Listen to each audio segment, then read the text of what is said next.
So Karmelo Anthony has the dream team. Karmelo Anthony has a new set of lawyers ready to fight for him and fight for his appeal. But my question is, why did it take so long for the NAACP to get activated? The price of freedom is death. We're coming to get our check. Welcome, my brothers and my sisters. How y'all doing this evening? Because I hope y'all ready, because we have much to discuss this evening. We do.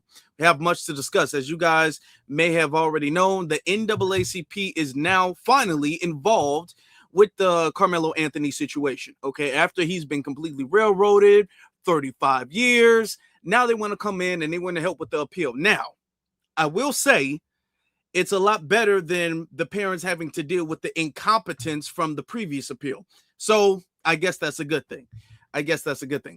But why? Why exactly are they coming in at this late date? Because they haven't said anything about it before. And had the NAACP been active, not only in this case, but in cases involving Black people prior to this, he wouldn't have been railroaded like this. He's been railroaded so bad. You have the Judge Roach. He's now doing interviews. Before I show you the interview, let me ask y'all this question. I want y'all to think about this. When is the last time you've seen a judge do an interview immediately after a huge viral case? When have you seen that? When have you seen the judge sit down doing it? An active judge. This isn't a retired judge who's not practicing law no more. This is an active judge. If anything, this can be used for his appeal because the judge is now trying to make a show of this. That is incredibly unprofessional. Let me show y'all. I'm not playing with y'all. I'm not playing. The judge is clout chasing just like the damn father was. Now, the whole thing is like 20 minutes long. I'm going to skip. I want you to see the beginning, and then I'm going to skip, right? Are y'all ready? Here we go. I think it's my job. It's my duty. That's what I was elected to do. Yeah. That's the oath that I took, and I'm going to do my job. No consultation with your family? Or None. No. Nope. And where does that come from? I don't know. I think it's just duty. I think duty, whether that's duty in the Marine Corps or just duty to my family and stuff, I take duty really seriously. And I took this job to perform that duty. And if that's what I had to do, that's what I have to do. Did you fully at the time grasp the enormity of that decision and the outside stuff? I don't know. I think in some ways I did. I think in other ways I didn't. I certainly knew it was very, very important case within our community. I didn't think I realized the enormity of the social media and the media during the trial. How long have you been prepping for this trial? I've been prepping for this trial with the departments, with the Collin County system, with the sheriff's office and everybody for about 8 months. Is that the longest you've ever had to prep? 100%. Why? Logistics. One of the critical pieces of this case where we had minors who were testifying. Prior to me getting the case, we had some of those witnesses doxxed and swatted and revealed on social media. I didn't want that to add to the already traumatic event they've been through. And I didn't want them to change their testimony or be uncooperative with people trying to call them as witness out of fear. And so my number one duty at that point in time getting the case was to how do we protect those minors who are critical to this case to come and testify. I'm sure you've already read and know that one of your fellow judges has already been doxxed and swatted and all the things. I did know that. And still no reluctance from wanting to take it on. None. Yeah. The decision to not have cameras or any kind of streaming, was that an easy one? Yes, it was an easy decision. And I'll tell you why. My primary goal in any case is to make sure that the defendant and the prosecution gets a fair trial, period. I have seen from other cases around the country where cameras in the courtroom changed the way that the judge acted, the lawyers acted, some of the witnesses acted, and we were not going to have that here. We were going to really isolate the purpose for which we were here for, which is to have that fair trial, and cameras in the courtroom did not enter into that equation at all. Okay. I want to pause it right there. I'm not going to sit up there and have y'all suffer through the entire thing. I wouldn't do y'all like that. Y'all know me. Y'all know I wouldn't do y'all like that. But that is important. No cameras in the trial. No cameras the whole trial. Why? No cameras or audio. Now, they could have said, well, there was no cameras because it involved minors and you didn't want minors to be put on camera.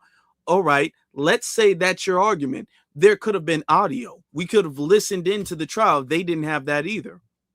Okay, we wouldn't be able to make them out like the who is who necessarily. So why didn't they have that either? He said he sees, keyword, he sees or he has seen how cameras can affect the jury or the judge, the prosecution, the witnesses, and all of that. What he really means is how cameras affected the case with Amber Geiger, which also happened where?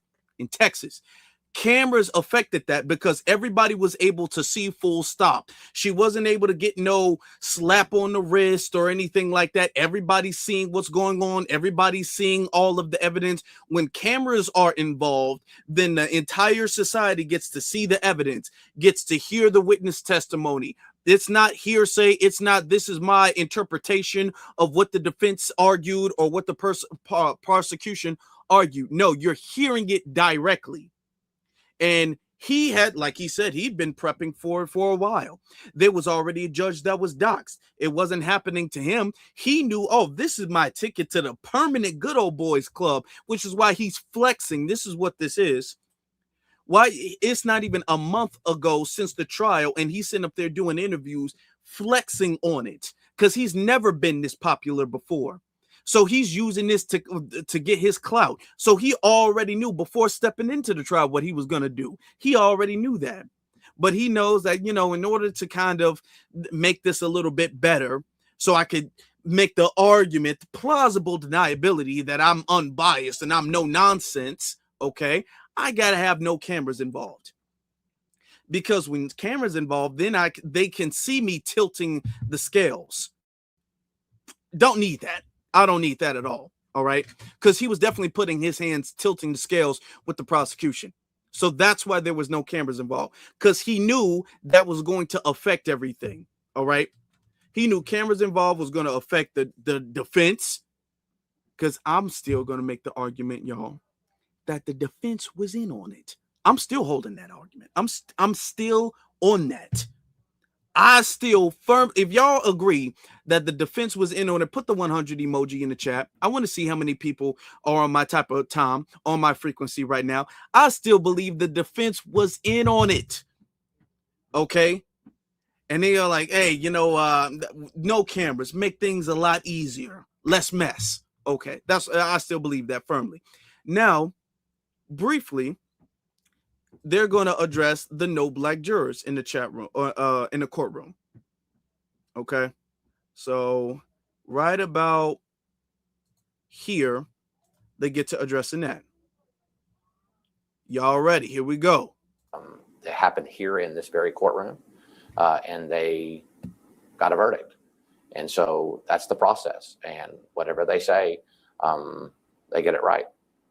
There's going to be a lot of scrutiny over voir dire. Mm-hmm. And you denied the defense and the dismissing of 3 jurors who at least identified as African American on their bioforms. What did you make of that moment? Well, that's not exactly how it works. The defense didn't dismiss them. I'm sorry, the defense raised an objection. They raised an objection. Yeah. They have raised an objection. Like I told you before, as long as I follow the law, I sleep well at night. And I'm telling you, I follow the law in that case. Did I know what the perception was going to be? Sure. I knew in the back of my mind what the perception was going to be. But I'm not here to satisfy perceptions. I'm not here to satisfy agendas. I'm not here to do any of those things. I'm here to follow the law. And I did it to a T. And I'm proud of that. Very proud of that. Now, did y'all see the way, do y'all see the way he's smirking and kind of laughing? Oh, yeah, I knew the way the perception was going to be. And I knew, yeah, he knew everybody was going to see this. Listen, the way white supremacy works is they kind of work in secret, but they kind of don't. they work in secret, but then afterwards they have to kind of let you know that they cheated. They have to flex it a little bit like, hey, I got away with it. They have to let you know that. That's why he's holding himself back from smiling, letting you guys know, yeah, I know what y'all think. I already know, but I follow the law technically. He didn't say it was unfair, didn't say anything about that. He's smirking as he's saying, well, yeah, I follow the law and I don't care what nobody thinks. Is this your last? I'm not here to satisfy agendas. I'm not here You see it? Y'all see it? Come on now. to do any of those things. I'm here to follow the law, and I did it to a T, and I'm proud of that. Very proud of that. Okay. So that's enough.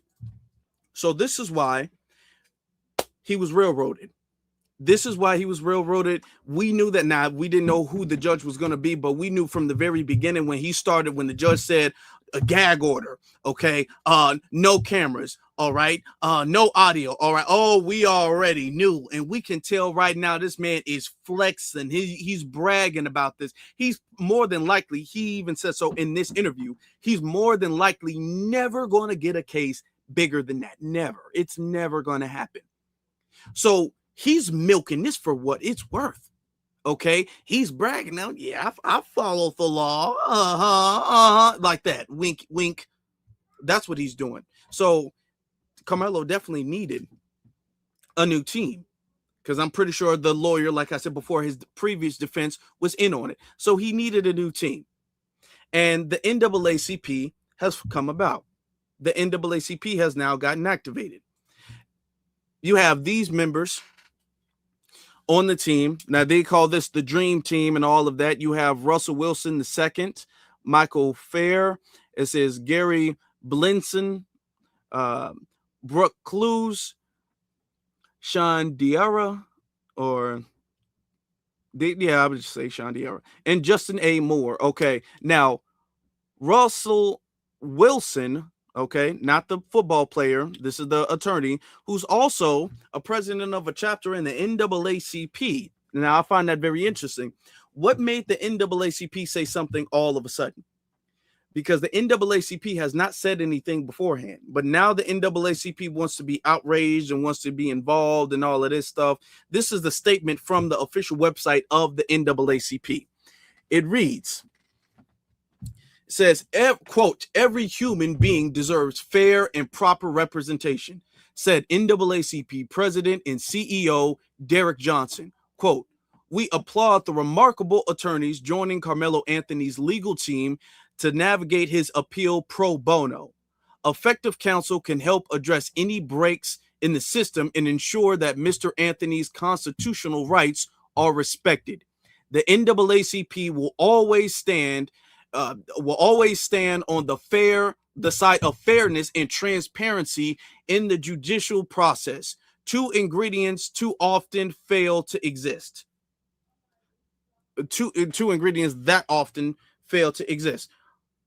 Why does the NAACP, this statement, that statement right there, they're just making that. They're just making that. They didn't even immediately make that after the trial, after the black jurors were bounced. They didn't do that. So why are they doing that? They're doing that because the Grassroots has been whooping on the NAACP. Okay, metaphorically speaking, because we don't promote condone violence here. We don't, you know that. All right. Remember this, y'all. Remember this. The numbers, what we can have is that solidarity, because our cause is our cause. So we all know that we want to be able to eat. You know, we should all be able to eat, to flourish, to be able to be happy in this city. And so whatever that looks like to you is what needs to be communicated to the powers that be. Solidarity with whom? Could you describe who need to be in solidarity with? I'm confused. For me, that's black and brown people throughout the city.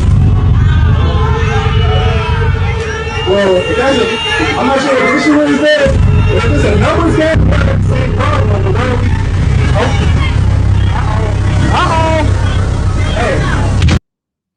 where we... Yeah, so the NAACP definitely needed a win. So I want us to get this through our heads. I want us to have no confusion about this whatsoever. the NAACP is getting involved because the NAACP from the grassroots, that's from you guys, that's y'all who's doing it. The grassroots have been making sure the NAACP gets checked.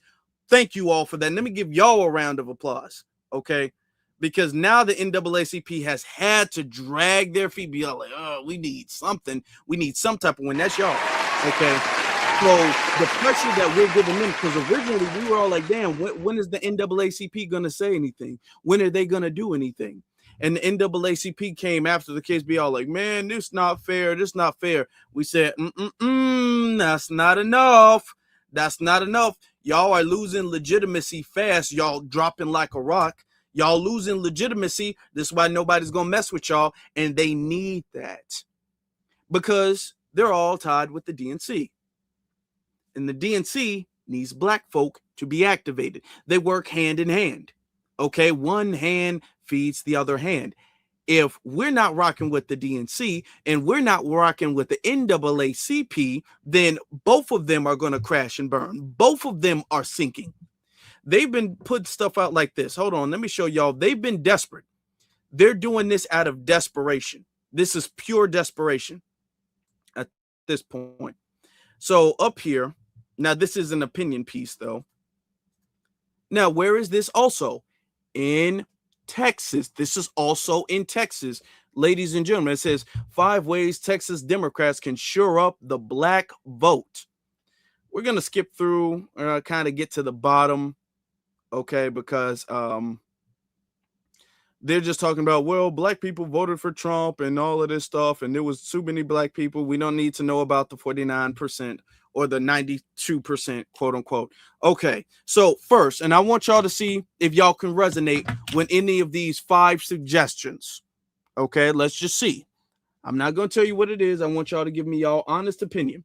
It says, first, discard the monolith myth. From black cowboys in rural West Texas to the boys tipping on 44s in Houston to the Jack and Jill moms in bougie suburbs of Dallas, black voters hold diverse economic and social cultural motivations. Okay. All right. Okay, then that's the first thing they need to do. Stop treating black people as a monolith. All right. Tellerico must honor these nuances to effectively mobilize them. Okay. All right.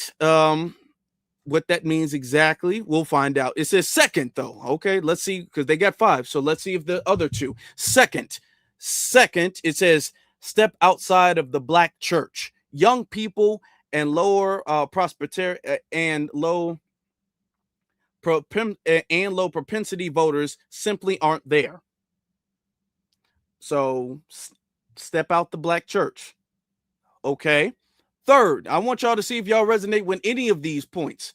Does any of these points make you guys motivated to vote? If they presented these to you guys, will y'all be all like, oh, got my vote? Third, hold on, we got 3 more. Third, it says build a modern navigation ecosystem that engages voters where they actually are and use voices they trust. Okay. That means working with young black community leaders, content creators, and social media and others on social media and others. They did. Oh, okay. Hold on. Let me keep my opinions to myself until the end of this. Okay. Fourth, it says center the message on black power, not party loyalty or ancestral obligation. Too many black voters have heard the same tired argument for years from Democrats, but their lives remain unchanged. Okay, I expected a little bit more from that one, but all right, then that's the end of the 4th point. 5th, build long-lasting grassroots infrastructure in the vicious cycle where organizers are laid off and databases freeze after election day. Making Texas competitive long-term requires year-round investment to build political infrastructure, ongoing black-led field operations, and consistent voter drives. Georgia proves this works. Oh, then did it prove that worked? Okay. This is why it's a battlefield state. Okay. So those are the 5 points, y'all. How many of y'all are motivated to vote with those 5 points? Let's do a little survey, okay? If you guys are motivated from these points, if these points really resonated with you guys and you got like, see, that's what I was looking for, that's what I need, put a ballot in the chat room. If you guys are not motivated at all, if y'all not moving, put the couch in the chat room. I just want to do a little survey. I want to figure out how many of you guys saw that, was resonated, was motivated, inspired, and how many of y'all want to vote now.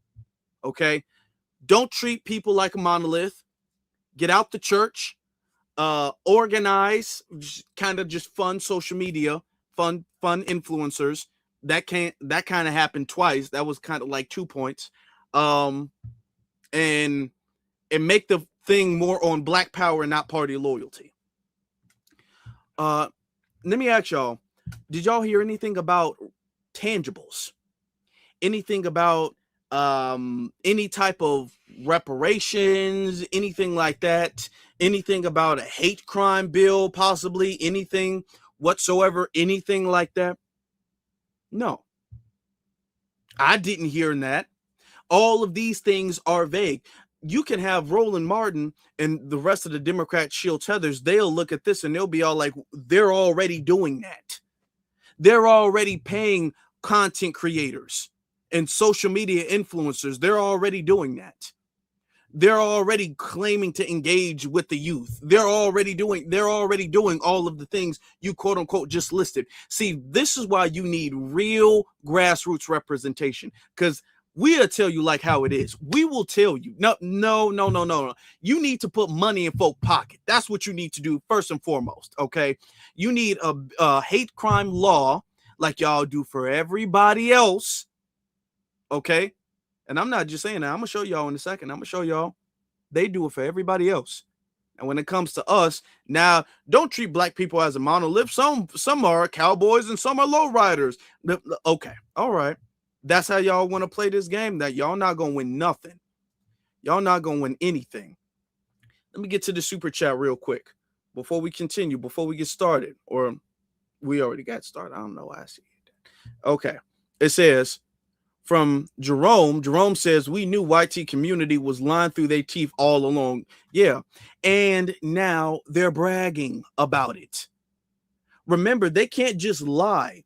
They have to lie and then brag about it. They have to brag about it. They have to be like, you know, I lied. I got away with it. When I tell you the NAACP and the Democrats, because they're really all the same, for real. And if y'all don't believe me, I will prove. Because some people, you got some DNC shields who come in the comments, be like, the NAACP and the Democrats are no. No. The NAACP, all of that, they're all the same. Okay? They're all the same. Remember this? I know you're saying, Joe, you may not have a Congress. Well, guess what? You all told me I couldn't pass the Inflation Reduction Act. You all told me I couldn't face it. Anyway, we did it. God. Lord, I cannot believe we had him for 4 years as president. Y'all told me I could. Anyway, Lord, and he was running for a second term. We're going to bring rents down, as I said. We're going to build 2 million affordable homes and cap rent increases of 5% a year, so corporate landlords can't. God, anyway, I don't want to get going. I'm going to get very upset. But there's gouging America. And by the way, not only saves lives, it will save taxpayers. Just what I did on the first round on dealing with Medicare. It saves the taxpayer $160 billion because they don't have to pay these exorbitant prices to these anyway. Yo, they had to make so many damn cuts. I'm looking at this like, and y'all was telling me Joe Biden was in his right state of mind. Look, so y'all know the DNC shields are always going to lie to y'all. They said that Joe Biden was healthy enough to run a second term. This man, they have to keep cutting because every single sentence he just freezing. Anyway, And I lowered the tax payments, and the tax payments getting higher, and we put more jobs on. Yeah, anyway, in the middle of a sentence, in the middle of a point. Yeah. Anyway, and and the NAACP was propping him up, promoting him. So the NAACP and the DNC are locked in. Don't forget that. So when the NAACP falls, so does the DNC. When the DNC falls, so does the NAACP. Let's not forget that. Let's not forget that. Okay. So any L the Democrats face, any L, follow me, any L, that means the NAACP has to face the same L. That's what that means. Okay. Let me show y'all what an L looks like for us. Let me show y'all that. Okay. This is what an L looks like when it comes to us. This is a slap in the face when it comes to us. Look at this. From the Democrats. Georgia became the first state in the nation to pass a resolution in our General Assembly to condemn anti-Hindu hate.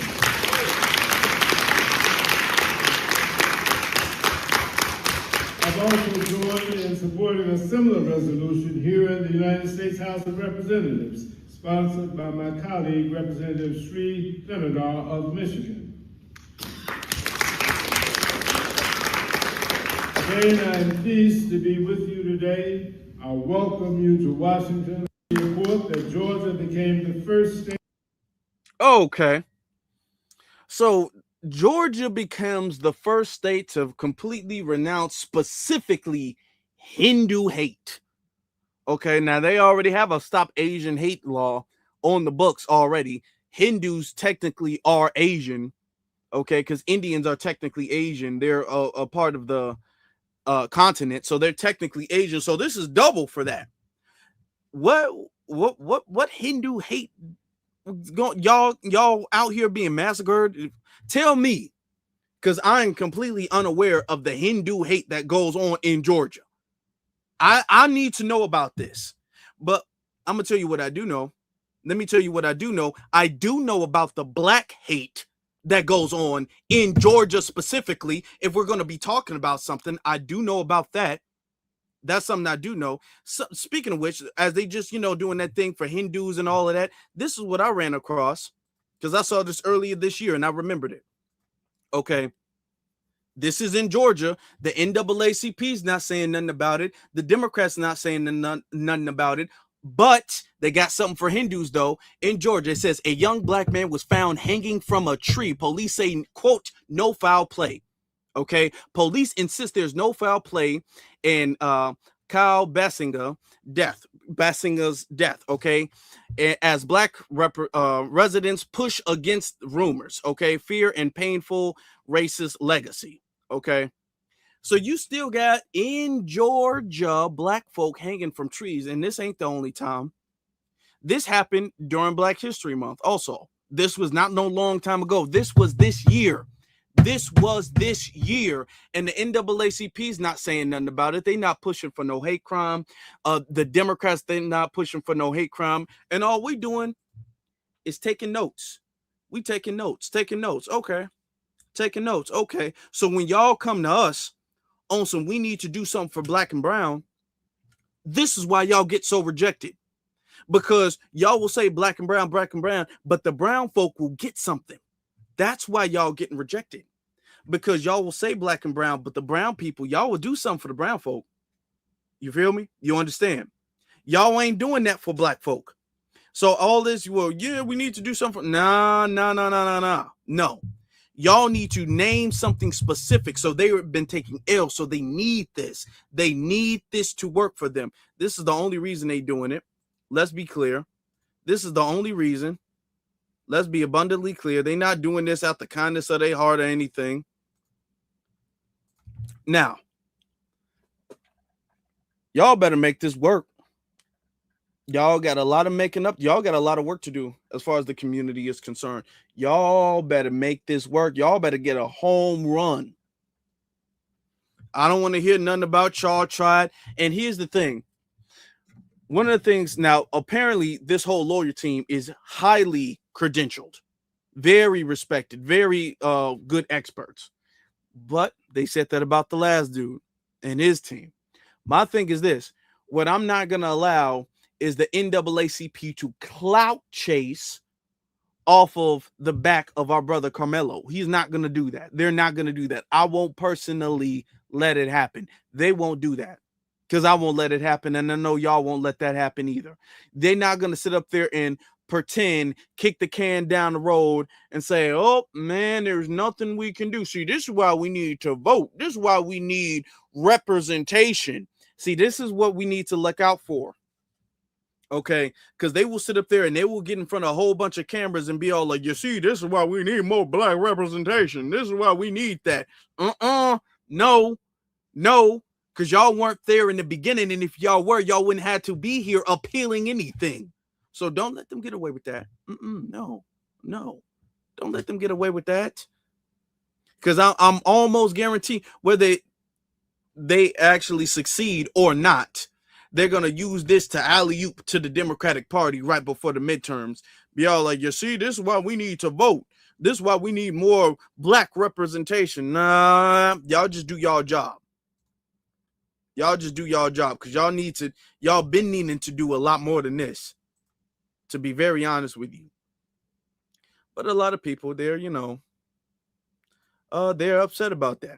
They're upset about the fact that he's getting somewhat of a second chance, a first fair chance, somewhat to some slight degree of first fair chance. They're upset about that. They're angry about that.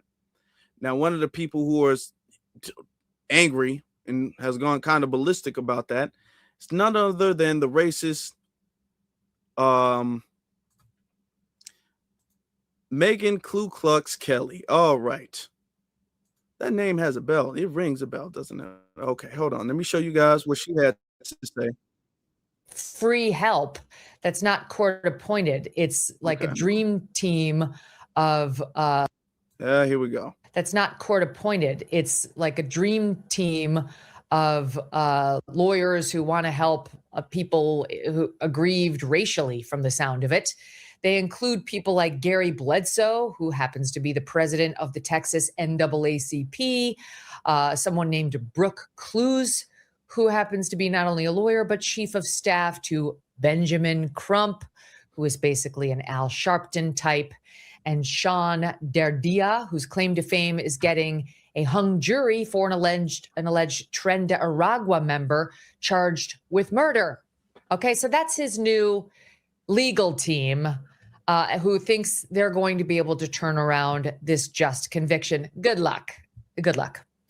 That organization writing in a press release, quote, our responsibility is to determine whether a legal error occurred and to ensure that every issue supported by the record is fully and vigorously presented on appeal. That's great. We've already had a full trial and it was entirely supported, the verdict that the jury came to. So, you're going to do what all criminal defendants do and try to appeal it and try to find some scurrilous ground, arguing that he didn't get a fair trial in one way, shape, or form, and he's entitled to that appeal. It's not going to go anywhere. That's news, I think, to Sunny Hostin over at The View, who knows better. She's a former federal prosecutor. She knows very well what she says here is total nonsense. Watch. You're supposed to have a jury of your peers, and you're not supposed to just strike someone because they're black. And in this case, they gave the reasoning that they're educators, and this happened, these were high school students, and this happened at a school track meet, so they couldn't be impartial because of that. I don't think that's an appropriate reason. Might be the best ones too. Yeah, I don't think it's an appropriate reason to strike black jurors, especially when it's a young black teenager on trial, and especially when that particular area is made up of 10% of an African-American community. So I don't think he got a jury of his peers. So I think on appeal, there is a legitimate thing, a legitimate reason.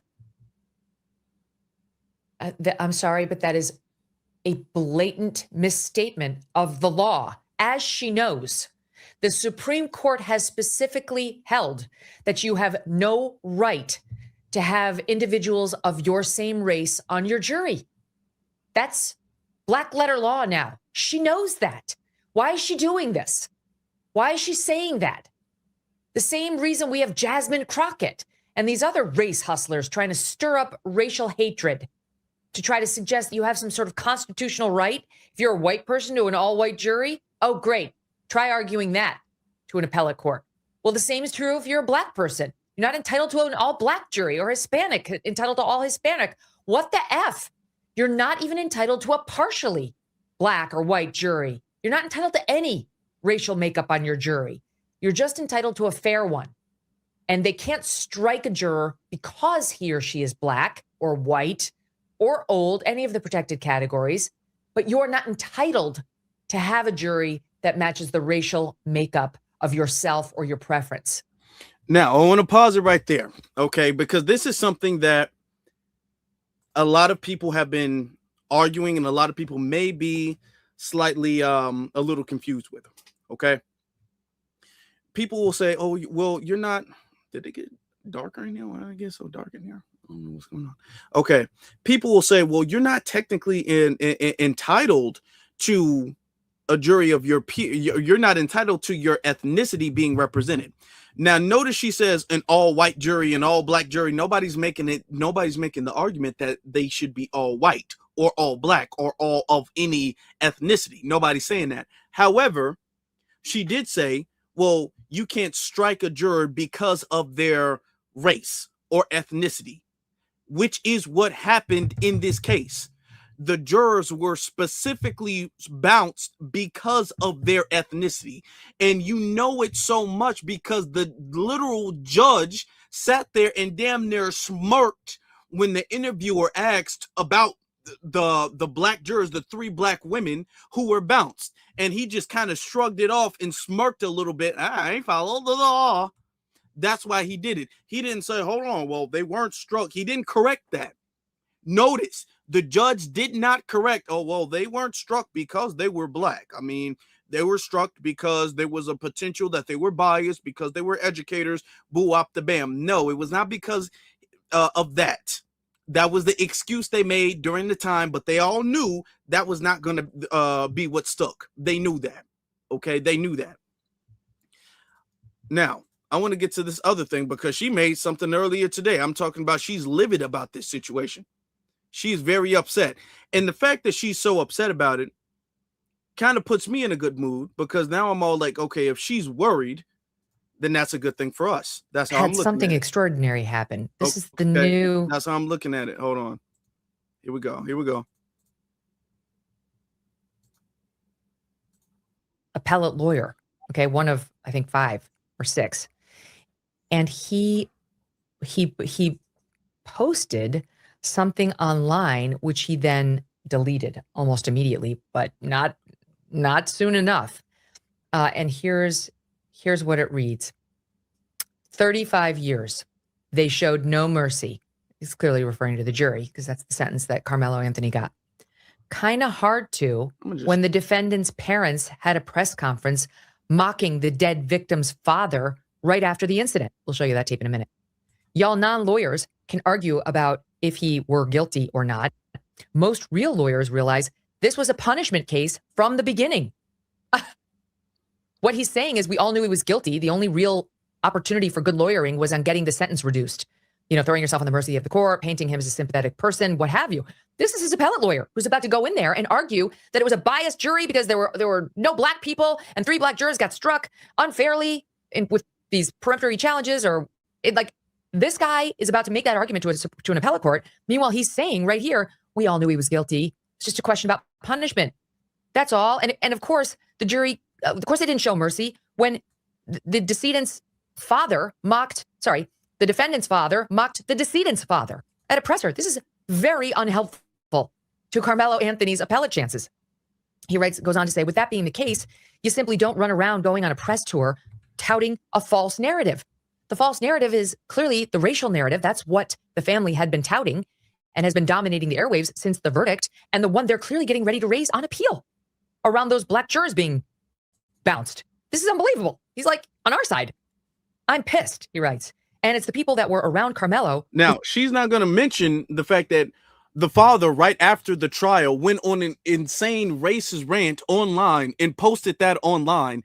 Yet they're consistently making the argument that it was the Anthony family that made this whole entire thing about race, and nobody else even noticed the racial makeup of anything except them. Nobody noticed that.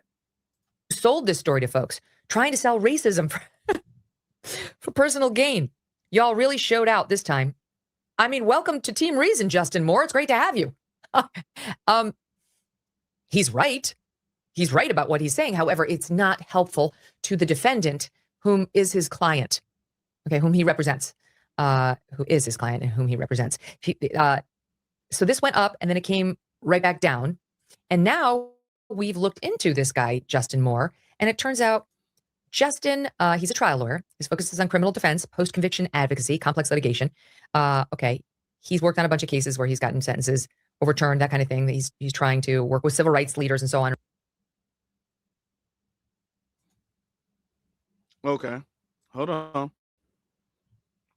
Now, I want to show y'all something else. Before we do that, I want to get back to this clip. Okay, and this is very important. Let me get back to this clip right here. Hold on, here we go. Can y'all do me a solid and hit that like button? Share this tab instead, right here. Because she says something. I wondered which one it was, but it was this one. I had to find it. Look at this. Listen to this.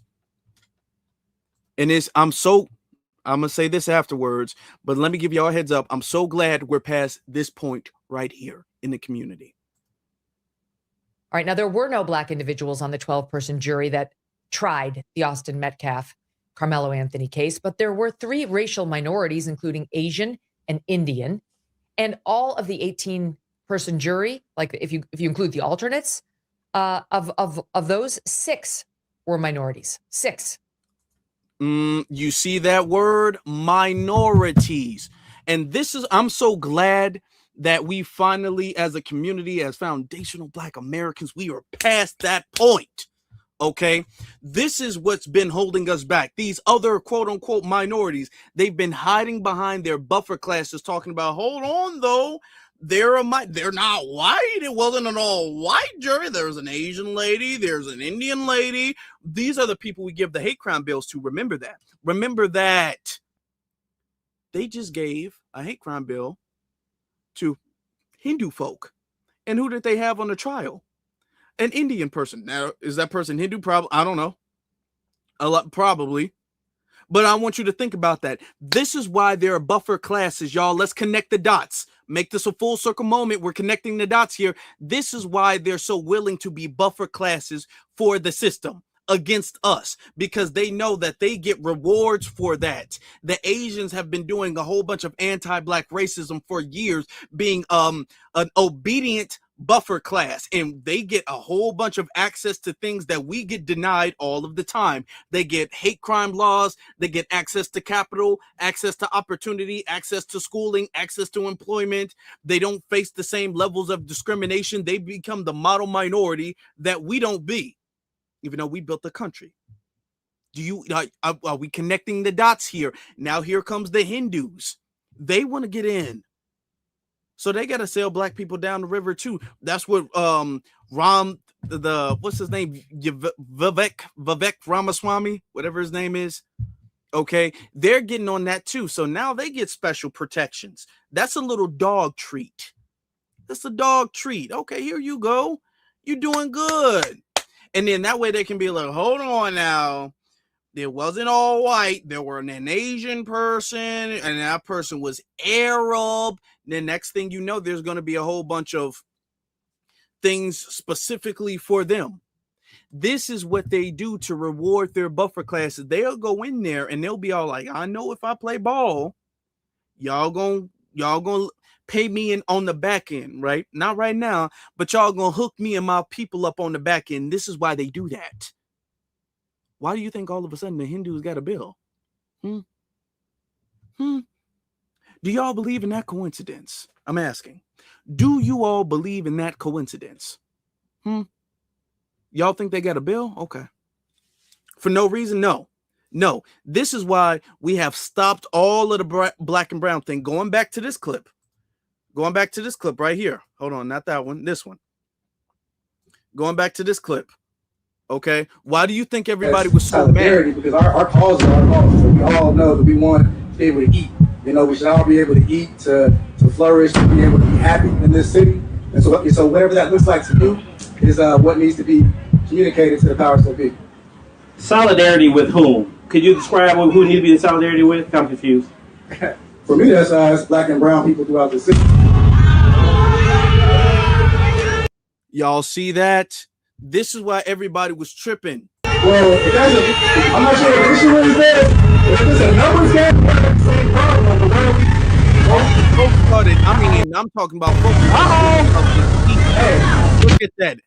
Wasn't nobody going for that. Nobody's going for that because we already know these will be the same black and brown people that the NAACP is looking out for, and they'll go in the jury. They'll be a part of a jury and they'll railroad a Karmelo Anthony, or they'll give an acquittal to what's the name of Rick Chow or George Zimmerman, okay, or a Daniel Penny. That's what they'll do. And these will be the same. Well, you know, we're all minorities and we all got to stick together. And we're, as people of color, we need to stick together. And we're pretty much the same, you know, maybe a little different, but we're pretty much the same. We have the same fight, brother. No, because then you'll have the Megyn Kellys of the world be all like, hold on. I mean, it was a minority that said you were guilty. So how was it a racist thing? It was the minority that said you were guilty. This is why we have to stop that. This is why everybody blew up over that dude saying black and brown. This is why everybody blew up because of we already know that's the type of time they're on. We know that. So we're not letting that slide no more. We're done with that. Ain't no more black and brown, no more people of color, no more minority, no more black and nothing. No, it is not black and nothing else, because these will be the same minorities that will sell us out every single time. And I'm done with that. I'm done with it. Let me get to the super chat real quick from Miss TT. She says, lying is not shameful to none of these other groups of people. True. But they love saying how we were raised. They do. Lying, speaking of lying, y'all know the dude, Eddie? Y'all know the dude, Eddie. A lot of people are kind of connecting the dots and being all like, Eddie, who is Hispanic. That's that black and brown coalition. That's that black and brown bond, that black and brown togetherness. Okay, Eddie, a minority who was supposed to be Karmelo's friend. At least he thought that. Everybody's like, Eddie seemed like he was setting Karmelo up, because looking back at the footage, the Metcalfs ran up almost immediately, like they were requested, like they were called. They ran up and sat right next to Karmelo and immediately started the confrontation. The confrontation started immediately. It's not like it was a few minutes there and they were just sick of him. They started immediately when they entered the tent, and they ran right up directly to him. Eddie, remember, he said he was recording it. Then on trial, he said, oh no, I was just pretending to record it. That's odd. That's odd. Eddie didn't defend Karmelo then. He didn't say, hey, I know him. Now, Eddie's been around Karmelo multiple times. And here's what the defense, this is why I think I could have done a better job personally as a defense lawyer. How many times, I want to ask y'all in the chat room, when y'all hang out with y'all friends, y'all cousins, y'all sisters, y'all brothers, when y'all hang out, do y'all take pictures every single time? Maybe y'all might be picture takers, but if y'all hang out frequently, I'm not talking about a friend you meet every like once a month or anything like that, but if y'all kicking it on a regular basis, a lot of people, especially if y'all teenagers, y'all not gonna take a picture every time. Every time y'all kicking it, y'all don't have to take a picture every time. So if there's 3 pictures that y'all have taken, y'all have at least hung out about twice as much and not took a picture. For every 1 picture y'all take, there's at least 2 times y'all hung out and y'all didn't take any pictures. So if the prosecution is able to provide 3-4 pictures, y'all hung out about 12 times outside of school. So y'all were kicking it. Y'all were cool. And Eddie got up there and lied and said, I don't know Karmelo at all. I don't really know who he is. And y'all got several pictures. And if y'all got several pictures, y'all hung out 3-4 times as much as the pictures. And he got up there and lied. Committed perjury. Lied under oath. That is very odd. Unless Eddie set Karmelo up. That was very weird. Nobody had a problem until Austin and his brother got there, and they got there rushing like they were coming to get somebody. So speaking of liars, that goes that black and brown coalition, right? That black and brown coalition. Now, I saw this today, and I said, oh boy. I said, let me say something about this. Let me say something about this. Let me say, because I just couldn't hold myself no more. I got to get back to it. Y'all know we did it last week. We got to get back to it. But Judge Joe Brown is back, and he made another video today talking about remorse. Okay. So we're going to listen to what Judge Joe Brown had to say today. Mike Howard. So everybody's been talking Karmelo Anthony parents, Austin Metcalf father, the Dominique Grifter guy. Everybody's been talking except for Karmelo Anthony attorney, Mike Howard. Let me bring this down here. He did give a statement to TMZ, Karmelo Anthony trial lawyer. I think he feels remorse for murder. Karmelo Anthony made a split decision to stab Austin Metcalf, a fatal choice he regrets, so says the lawyer who represented him during the murder trial. We asked Mike Howard if he thinks his former client is remorseful for fatally stabbing Austin in April 2025 during a Texas high school track meet. And he started off by saying it's hard to gauge Karmelo's exact feelings fairly because Karmelo didn't testify in court. However, Howard tells TMZ, quote, I believe from my many interactions with him that he believed that in that split second of chaos that he was defending himself, that Karmelo also has and continues to feel remorse for Austin Metcalf, for Hunter Metcalf, for the entire family for their loss. Worth noting, Karmelo hasn't come out and expressed remorse explicitly since Austin's death, though to be fair, many criminal defendants are advised by lawyers not to speak while legal matters are pending. That's true. Yeah. That's true. We also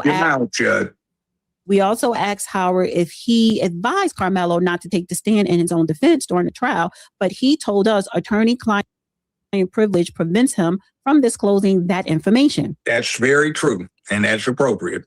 Howard did note the ultimate choice about whether a defendant testifies in their own defense to the defendant lies with them. A lawyer can only advise. So it sounds like Karmelo had final say on whether to speak in open court. If he doesn't, then you're in trouble as a lawyer because that's unethical. What usually happens, I don't know if they covered it, is put your client on the stand and ask him if he wants to testify. And did you go over this, that, and the other, et cetera, in detail with him? And what is your conclusion? Do you wish to take the stand and testify on your own behalf, or do you wish to remain silent? And if they say wish to remain silent, then the judge might ask a few questions. And if they want to testify, the judge might want to ask a few questions. In other words, this is a safety net thing. So that isn't a question that comes up. One other point that has been brought up, why didn't they bring in everybody's cell phone? Well, you've got this thing called the Fourth Amendment and the Fifth. And part of the Bill of Rights says no person shall be deprived of life, liberty, nor property without due process of law. They just can't come up and say, we're taking your cell phone if you aren't a suspect in the case and they have probable cause. They just can't grab a private citizen's property and confiscate it without going through some changes. So there's also this thing of being free from unreasonable search and seizure. What is the probable cause that they have to search your phone? And then the other thing, too, is if you consent to it, you can say, hey, take it, do what you want. But how would you like being deprived of your phone with all of the notes, contacts, your bills, your accounts, etc., for God knows how many months because somebody wants to have it as an item of evidence? See, that's not necessarily what people want to do. Hi, guys. Let me Okay, before we get to that, y'all, they do that to black folk all of the time. They confiscate black people's property, confiscate black people's phone for if you have the slightest inkling, if the cop has the slightest inkling that there is some type of evidence on there, there is absolutely nothing preventing them from getting a warrant, if not taking it themselves. Okay. Remember, you had witnesses saying that they did record it. So why didn't you confiscate the phone then? After they admitted and testified and confessed that they allegedly did record it, you didn't take none of the cell phone footage at all, period. Especially considering how allegedly grainy and hard to make out the footage, the surveillance footage was. Why didn't you do any of that with the cell phone? More than likely they did see it, and the cell phone footage came up with something they didn't want to have. Okay. And that's what happened, more than likely. I'm going to show just a little bit more. Okay, fair use. I'm not trying to violate anybody or strike anybody's channel or anything, but come on. I'm just commenting on what Brown has to say about it. Are you physically holding him down? No, like they're just holding him, walking around. Okay. Okay. And do you see any of the responders there yet? So that's the 911 call. We don't need to listen to that. So I want to, the reason why I wanted to play that, I mean, it was released and it seemed like the judge is releasing the evidence bit by bit. Now, transcripts, I sent in a request for the transcript over a week ago. I didn't hear anything. And well, it's going to take a while because remember that the court reporter has to listen to what was going on, that's read her notes. That's on record. So, in other words, the court reporter has a lot to go through. They have to listen and they have to read and then they have to transcribe their shorthand when it is synchronized with what the recorded voice says that's on the machines. And in my court, they had 5 different pickups where you had microphones in 5 separate locations in the courtroom so the court reporter could hear all of that and if necessary, even put stuff in there that she did not necessarily transcribe with her steno machine. So I know, but it takes a while. So usually you give them 30 days to prepare it. Okay, well, they could at least reply to my email. However, do you have to pay for it or can the judge release the transcript? He's not going to release it to the public. He might release it to an indigent defendant where the state has to incur the cost because you see, you have to pay the court reporter. They have to do the work to put one together and assemble it. So the court reporters earn their living by what they get paid during their transcriptions. So somebody pays the court reporter, and if it's an indigent defendant, then the state pays the reporter. If it's a news service, the news service pays. So somebody said in the 911, you heard the 911? They said, yes, I did. Austin tried to make him move. I guess. Well, what I listened to was better than most 911 reports. Whoever it was being courteous, and the person who was taking the report was not being blockheaded and was trying to work with the person who was reporting the incident. It was a pretty good report. Most of the time, they don't come across that well. Mm-hmm. So listen to thousands of them. I wanted to thank you so much to Green Blaze says, shout out to you, Judge. Heard you had a stomach virus on last show. Hope you feel better, sir. Dana, what do you think about Charleston White calling Karmelo Anthony's dad a coward for not coming to his sentencing hearing? I don't think anything of Charleston White. My question to you and others, why do y'all care what he thinks? Why do you actually tune in and listen to him? To me, from the beginning, from ever since he started on this social media thing, I always thought Charleston White was a clown. I always thought he looked dirty, that he was a bum, that, that's what you will call the word you hate, a nigga, street nigga. I just thought, I never took him seriously. And so what I want to know is, why do you guys, because not just Black people that listen to him, but you guys, why do you give him so much of your viewership time? Maybe they want to find out what the apple fell from, what kind of tree. Maybe, but I think it's because it's not so much that what he's saying is so profound or enlightened. I think it's because he is entertaining to the masses. He is not an intellect, Charleston White. He's just an entertaining buffoon. So I think nothing of him. Okay. Thank you. Okay, thank you to Average. He says, hello, Queen Dana, Judge Brown, and room B1 first. Thank you. And I think I read this. No, Q Executive says, hey, I just saw a flash of 2016, 2017 Dana, LOL. This is a great conversation. Culture is the difference.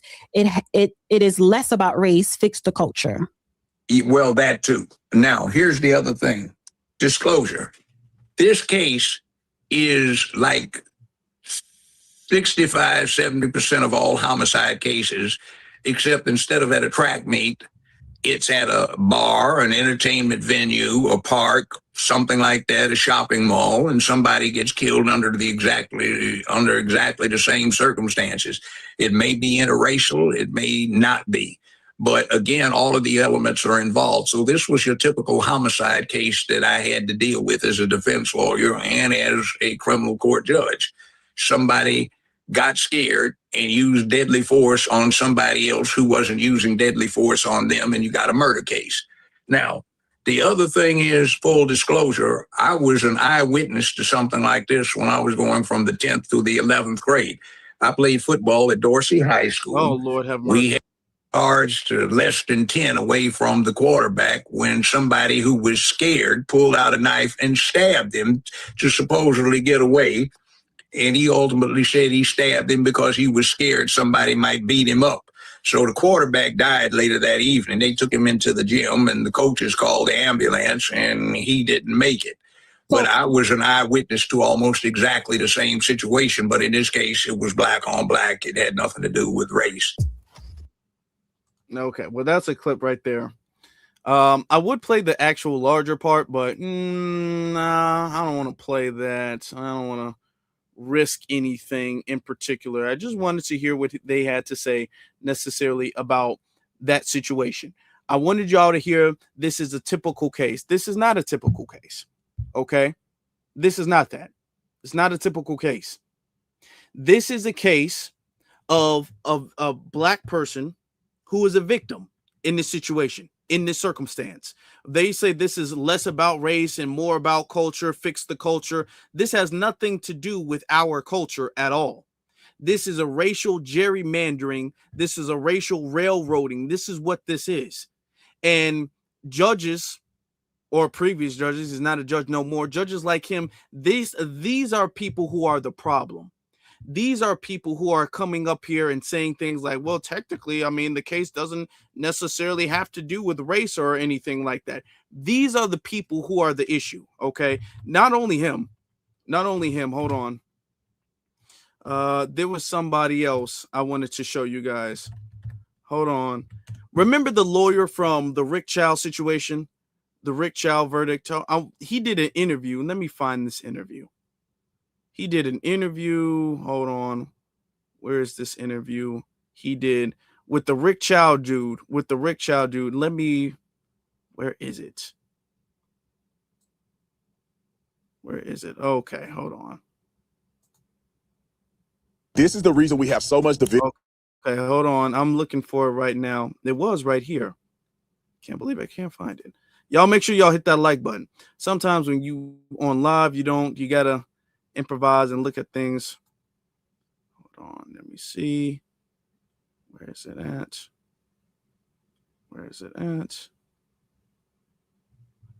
Okay, it was in the video.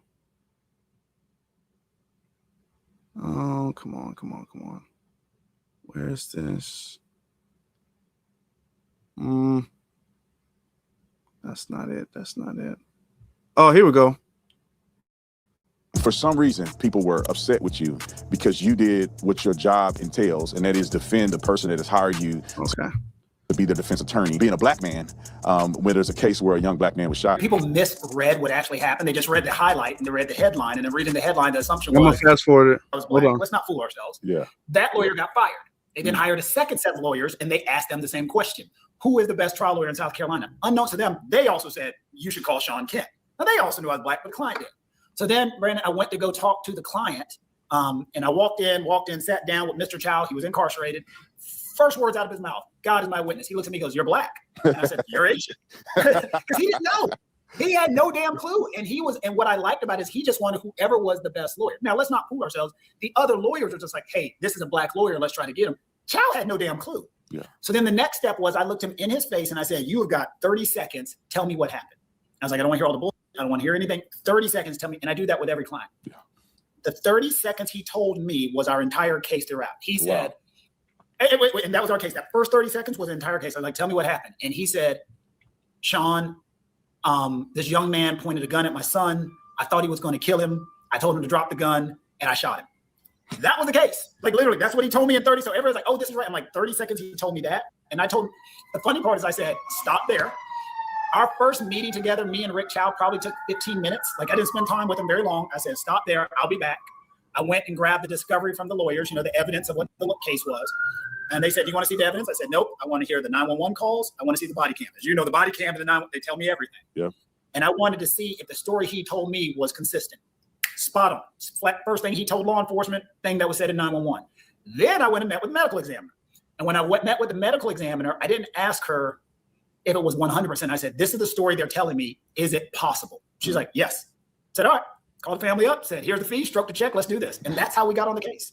That's very interesting because, me being in law enforcement, I'm on one side of it, right? I mean, we do the arrest, we develop the probable cause, we make sure we get as much evidence as possible to present to our detectives, Right. the detectives, to the prosecution or whatever the case may be. And but we don't get a chance to go and dig into some of these other nuances, right? Yeah. We don't get a chance to, like the defense attorney do. We as police officers, we're our hands are clean until they Yeah, you do the case and you bounce. Like, right. There's the So arrest, move on. it's interesting hearing from a defense attorney or attorney in general, kind of the things that they're looking for. Now, what if Mr. Child told you that a story that was inconsistent with the body camera? Like, what do you do in those situations? Because they hire you to do a job, you have to do a job.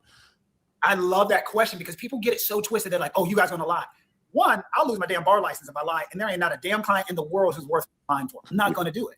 And so I always tell people, and I charge a significant amount of money, and I tell them, if you're gonna lie to me, what's the point of me paying this information? Like, why lie to me if you're paying me all this money to help you? And two, I'm not gonna take money if I can't help you. And so one of the reasons I always like at the beginning is because when I got involved in this case later than everybody else, and they bring me in for a trial, and I said, look, it is not, and I know I don't want to mess myself up, it is not realistically what happened. It's what the evidence can show. Right. And so what I wanted to make sure is that he actually had a triable case based upon the evidence, because I'm not taking money if I can't help him. So let's say, for argument's sake. All right. Now, pause it right there. Let me pause right there. Because they're really not saying too much of anything right now. They're really not saying too much of anything. But do y'all see the chemistry they have? I mean, when one person's talking, the other person's cheesing and smiling, and they just enjoying each other's company. The fact that this lawyer is even having a conversation, interview, or anything with Tatum, of all people, just shows his character enough. That's all I need to see. Okay?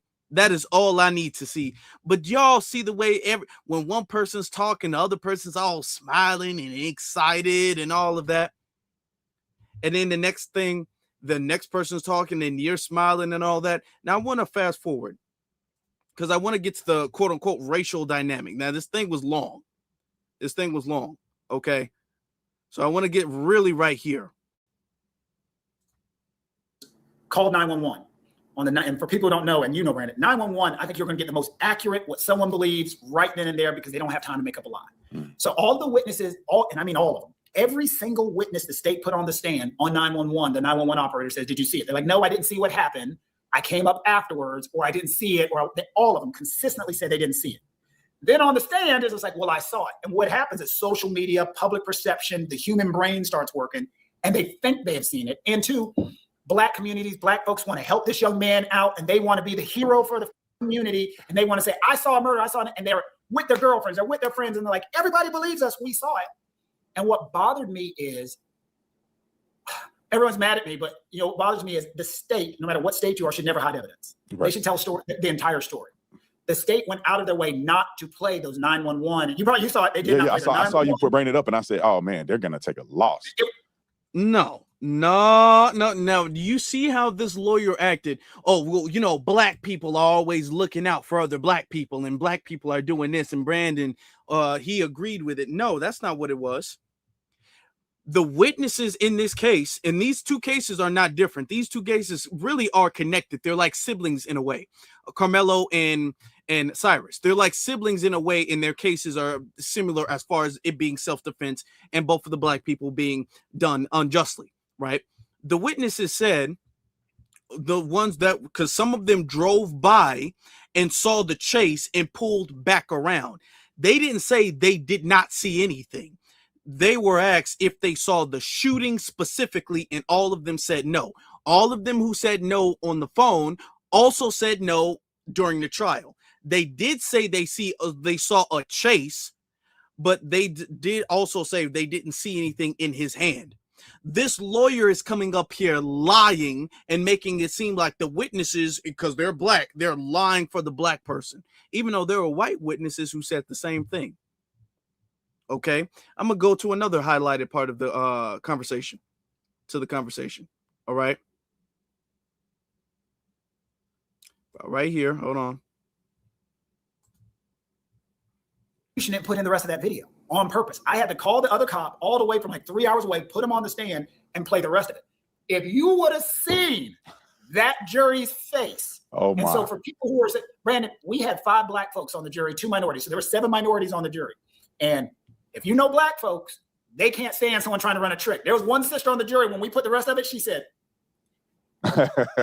like, because I think people just assume there's just like, Mr. Child didn't deserve a good defense, but those are stupid people, because if they're going to do it to him, they're going to do it to your ass down the road. And so you want to challenge the state, and you're a cop, you want to challenge them to make sure they do it right. There are good cops, there are bad cops, there are good lawyers, there are bad lawyers, and you want to whoop a bad cop.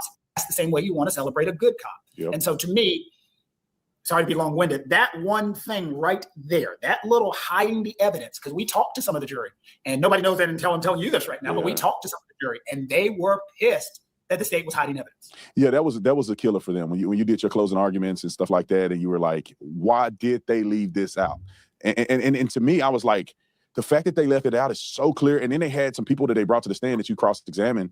I think one of them was a detective, and Coyote, like that advanced trap, like it was. Yeah, he could have just said, no, I would not do that. But that does not necessarily mean they knew this at the time that the incident happened. But this is not right to do. I would not do this. He should follow the law. He could say all that, and his credibility is there. His argument was that, but they didn't know it at the time. And I thought that was a good rebuttal. But dude, when you just flat out act like a criminal activity as a law enforcement officer is totally normal, it was gone for him. It was over for him.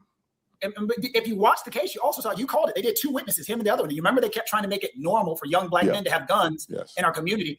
I was so offended as a human that you are indulging as the lead prosecution in the state of South Carolina, that you are telling our world, and this case is being watched nationally, and you're co-signing on young kids illegally having firearms in the community. It's okay. It's the culture. Yeah. The one guy that, it's not okay. Yeah, I think he was a witness. He wasn't the law enforcement guy. It was the other black kid that was a witness. And he was like, well, it depends who you are. Like, it depends. It's like, why would you need a legal gun on it? Well, it depends on like where you come from. And I was like, credibility gone. He lost that. But, yeah. So do I think the state did a good job? No, I think what they did, and if you prepared for trials before, you know what happens. They sat down with their prosecution team, and I don't know this for a fact, but my assumption is. Now, I want to get to the gun part, and that's it, right? That's it. That's all I can damn near bear. I mean, because they sitting up there, I don't know what's going on, what's in the air, but I can't stand the googly eyes. They making too many googly eyes for my taste, personally. I don't know. One person talking, the other person staring all sultry in the camera. I don't know. They too excited to have this conversation for me personally. I'm cool. I don't know what. That they just doing a little bit too much. They a little bit too excited. They body language and facial expressions are showing that to me. Okay. So, all right. But the thing about the gun, why did he need a gun? Why did he need a gun? I'm insulted. I'm offended and all that. Okay, well, that's fine. That's fine. And maybe he shouldn't have had an illegal gun. I don't think anybody's admitting that he should have or saying anything about him having an illegal gun. Okay. So I think we can all agree that if you're a minor, you shouldn't have an illegal gun, period, point blank, right? But are we going to be consistent? My question is, are we going to be consistent with that standard? Are we going to be consistent with the standard of a minor not having an illegal gun? Because when Kyle Rittenhouse traveled across state lines with an illegal, and it wasn't a pistol, it was a whole big fat assault rifle, and he actually did shoot 3 people. Okay, you can talk about Cyrus's gun all you want to. Cyrus never actually shot.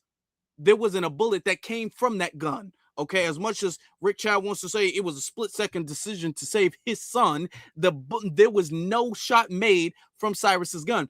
3 shots were made, hit people from Rittenhouse.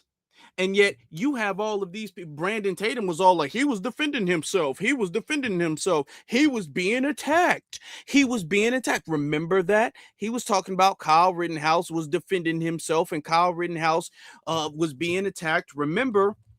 So all of the people, and I'm saying this because I want you guys to understand these arguments. I want you guys to connect with these arguments, because you're going to have a whole bunch of people talking about, well, I mean, we do got a culture problem. Why did he have a gun?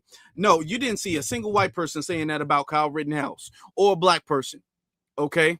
You didn't see that. You didn't see that at all. Now, hold on. I'm not just going to show y'all anything. Y'all know me better than that. I'm going to prove it to y'all. Okay. The same, well, it's offensive to say that black people should have a gun. That's just offensive.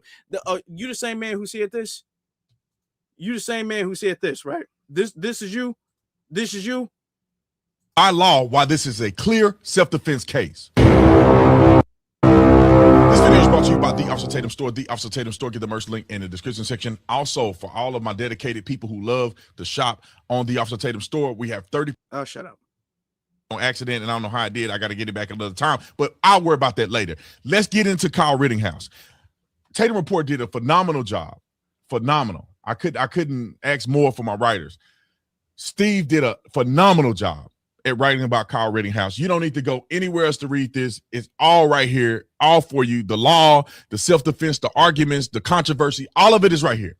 So let's start. This man is advertising the hell out of his own website. But just a quick synopsis of Kyle Rittenhouse. 17-year-old kid from Illinois, came over to Kenosha to help defend businesses from looters, rioters, and arsonists who were burning down everything. Antifa, BLM combined. He came over to help protect businesses. Constitutional right to stand up for your own property, personal property, and safety. People have that right in this country. Sometimes they forget that. But he went over there, and it doesn't appear, there's no information to lead you to believe that he had ill will or ill intent. He had a first aid kit. He was. Besides the video of him saying he wanted to shoot people, they keep omitting the fact that Kyle Rittenhouse on video said that he wanted to shoot looters. He said that on video. But okay, besides the video of his confession to having murderous intent, there's no evidence of his murderous intent. Okay, sure. Interviewed and said, look, I'm just here to protect businesses. I'm here to protect people. And if anybody get hurt, I'm here to render aid. First aid kit, well-trained, well-polished kid. In this picture right here, he was, they were marking out and erasing graffiti. He does community service work. The kid is a normal, good Samaritan. Now I want you to keep this in mind. He's arguing on behalf of his character. First off, he's doing this because he's on probation. He's being told to do this because he's on probation. He's not volunteering. This is his probation. Okay. Community service work. Now, all of this character, he's arguing for his character. This is what Karmelo Anthony is actually like. Karmelo Anthony actually did save somebody from drowning. Carmelo Anthony was actually doing things for the community. Yet you're not going to hear this argument about him being a quote unquote good kid. Let's get to the controversy and why all of this is transpiring. In 2020, he was there And I'll show you a quick video clip. I can't show all of it. I'll put a link to my old video where I show it all, but I'll give you a quick synopsis here later in the video where I show the actual video evidence proof. I'm gonna go through the law first, and then I'll show you video evidence proof. But while he was there, you know, the initial shooting, he shot 3 people, and I think one of them died. The initial shooting was a guy who attacked him and tried to take his gun. Boom, he gets shot. Kyle runs from the guys. He's running down the street. They're yelling at him, trying to get him. He falls to the ground. One guy hit him with a skateboard. He shoots one guy in the chest who's literally stomping him. I got the picture of it. And then another guy pulls a gun out on him, and he shoots that guy. He runs for the police to flag him down because there was a shooting down the street. They just drove right past him. He may have even said something to a police officer. It looked like he made contact with him, but they drove right past him to go render aid to the people that had been shot. He went home. Later on, they summoned him and charged him with intentional murder and intentional shooting of the other people. Now, let's go through the law, because there's a lot of people that are like, Kyle Rittenhouse's example of white privilege. Let's go to the law. We'll go to the law, and I'm going to show you evidence in the video. Let's go over to Wisconsin law. And this is big enough for us all to read. You can read from the top when you want to, but I'm just going to get to the meat and potatoes of it. This is a self-defense law in Wisconsin. It says the actor may not intentionally use force, which is intended or likely to cause death or great bodily harm, unless the actor reasonably believes that such force is necessary to prevent imminent death or great bodily harm to himself or herself, right? You can't use deadly force against people in a self-defense argument unless reasonably believe. A reasonable belief, reasonable. It don't have to be 100% it's reasonable. A reasonable person would believe that their life could be in danger, or they can suffer serious bodily injury. Now, let's go down here, because you got to be fair about the arguments, because I want y'all to be clear that there's arguments on both sides. That was the self-defense argument. And here is what I believe the prosecution is going to argue and what naysayers are going to argue, right? Provocation affects the privilege of self-defense as follows, right? So provocation, you provoke somebody. And I'm probably going to read this whole thing because I think it's prevalent. A person who engages in unlawful conduct of a type likely to provoke others to attack him or her, and thereby does provoke an attack, is not entitled to the claim of privilege of self-defense against such attack, except when the attack which ensues is of a type causing the person engaged in the unlawful conduct to reasonably believe that he or she is in imminent danger or death or great bodily harm. In such a case, the person engaging in the unlawful conduct is privileged to act in self-defense, but the person is not privileged to resort to the use of force, intended or likely to cause death to the person's assailants, unless the person reasonably believes he or she has exhausted every other reasonable means to escape from or otherwise avoid death or great bodily harm at the hands of an assailant. So people are going to say, well, when he shot the first person, that he provoked them because he was illegally in possession, or he illegally shot the first person, which it don't appear that it appeared that he did that in self-defense as well.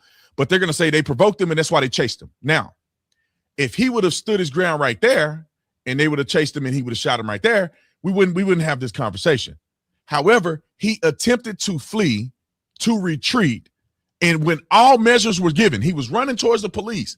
He falls down, he pulls the gun and threatened him with deadly force before he ever pulled a trigger. They attacked him with a skateboard. One guy jumped and kicked him, and the other guy pulled a gun on him. That, to me, is very clear that his last resort is that he had to use deadly force because there was a serious fear of serious bodily injury or death. Hitting the person with a skateboard, stomping them to death, or pulling a gun on them is reason to believe that your life is in imminent danger. So let me go. All right. That's enough. That's enough. That's all I want to show you guys. I want to make this argument to be abundantly clear here. Okay.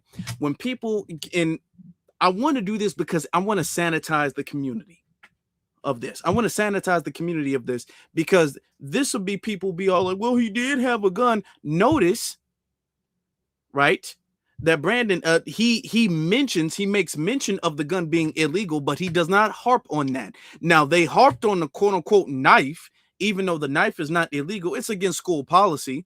They were not in school, but it's against school policy for you to bring a knife to school. However, it wasn't by Texas law illegal.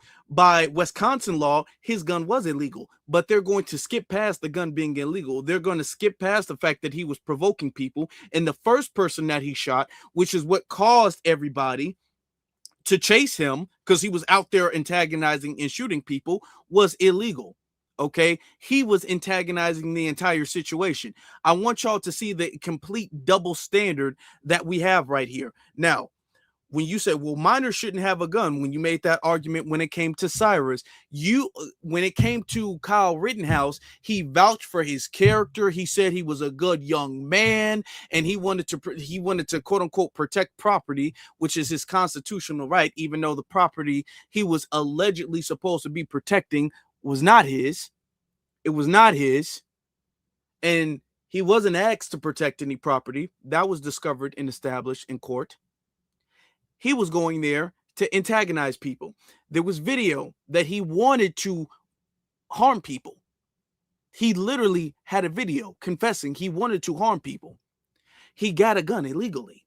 He went across state lines where he knew there was going to be an incident where he could have an opportunity, and he used that opportunity to shoot three people. And yet Brandon Tatum is making a defense for him. Okay? He's making the defense for him.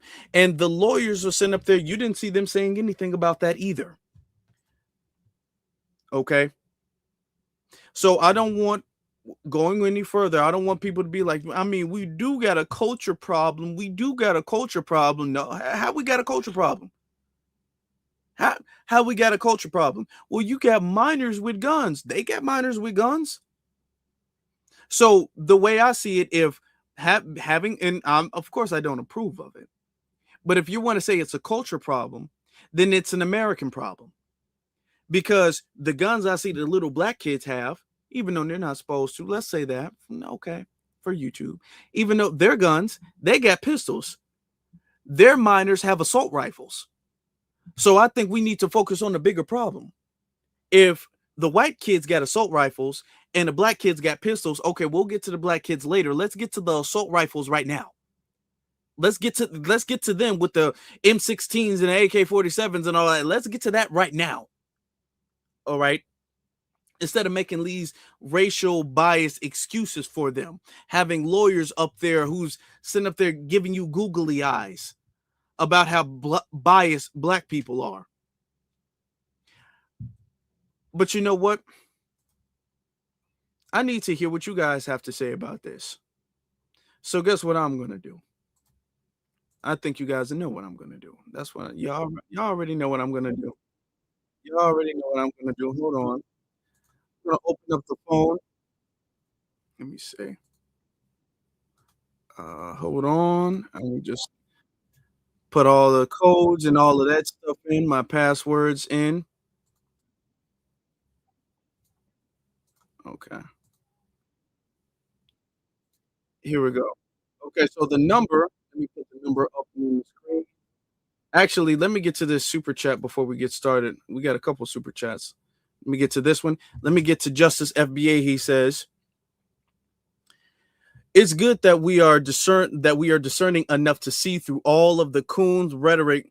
Those people are shameless. They're shameless and do anything for $1. Miss TT again says he will make a YT hero shameful. Can't take that money to hell. Is worthless. It is. And you saw how the black lawyer who was talking to Tatum, how he was bragging about, hey, I'm expensive. I'm expensive. That means for the right price, he's going. It doesn't matter who's right or wrong. He has no dignity. He has no honorability. He has none of that. Okay. He's going for the right price.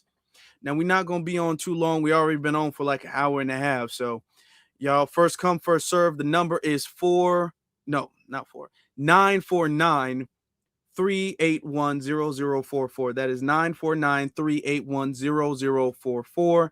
Y'all let me know what y'all got to say about this. What do y'all think about the NAACP finally joining? Okay. What do y'all think about them bringing on all these lawyers? Because I'm going to be honest. There's been a whole bunch of quote unquote black lawyers who've been shucking and jiving. Black lawyers, black judges, all of that been shucking and jiving recently. There's been a whole slew of them, a bunch of them. Get this together. Hold on. Get this. Hold on. Making sure I got this right. Okay. All right. Alrighty then. Listen, I'm gonna say this before we start taking any of the calls. I'm gonna say this, right? In my personal opinion, as far as what the lawyers are going to try to do, when I first saw it, I did get a little happy. Then something about it, this is my prediction. Then I'm all like, okay, the NAACP is getting involved.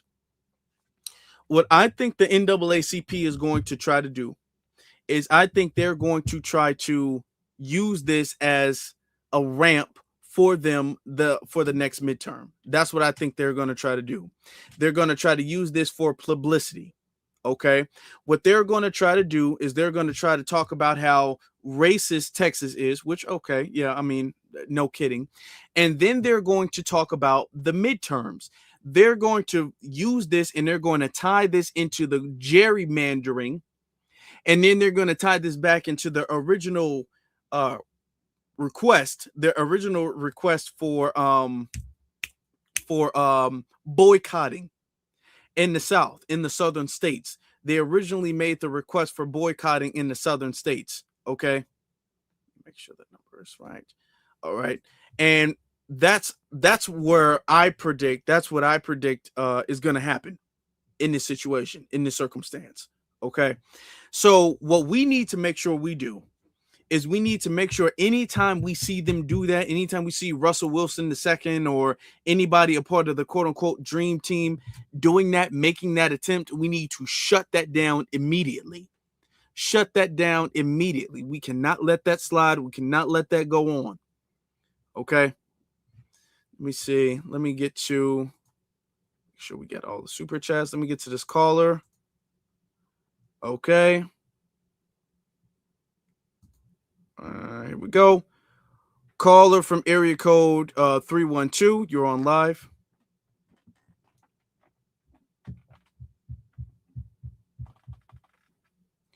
Caller from area code 312.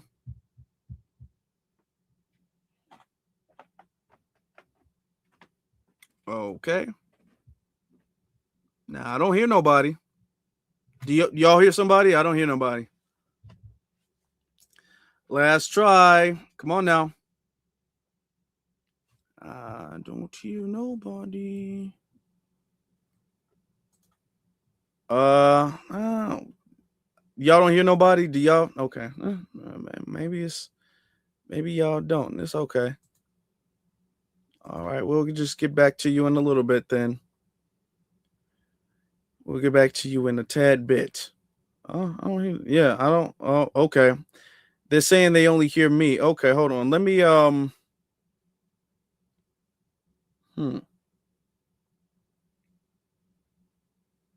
It's weird. Yeah, okay, you know what? Let me do this. Why don't you because he's he or she, I don't know, still on the line. I'm gonna drop this thing. I'm gonna drop this for right now, and then I'm gonna set it back up. Because maybe it was something with my audio. Hold on. Let me just drop that. And then I can set that back up. Okay. Okay. Or it might not be me because I did do my test. I did my test beforehand. Before we went on live today, I did my test. So I don't think it's me. Okay. I don't think it's me. So, well, I don't think it's me at all. Hold on. Let me reconnect. Okay. See, that was the first caller too. That kind of blew me. I don't know. It's today because we right up to, call in, next week we about to do the open mic live anyway. So I'm not even sure if we need to do this. We already been on for an hour and a half. I didn't expect to be on that long.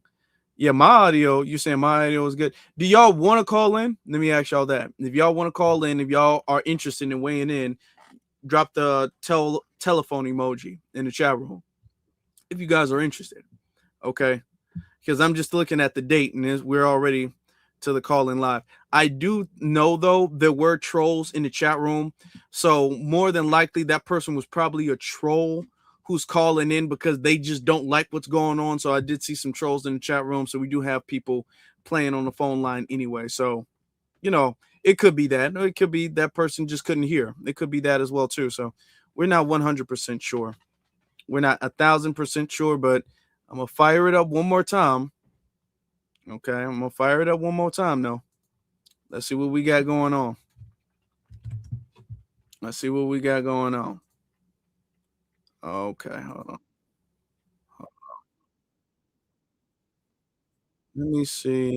Hold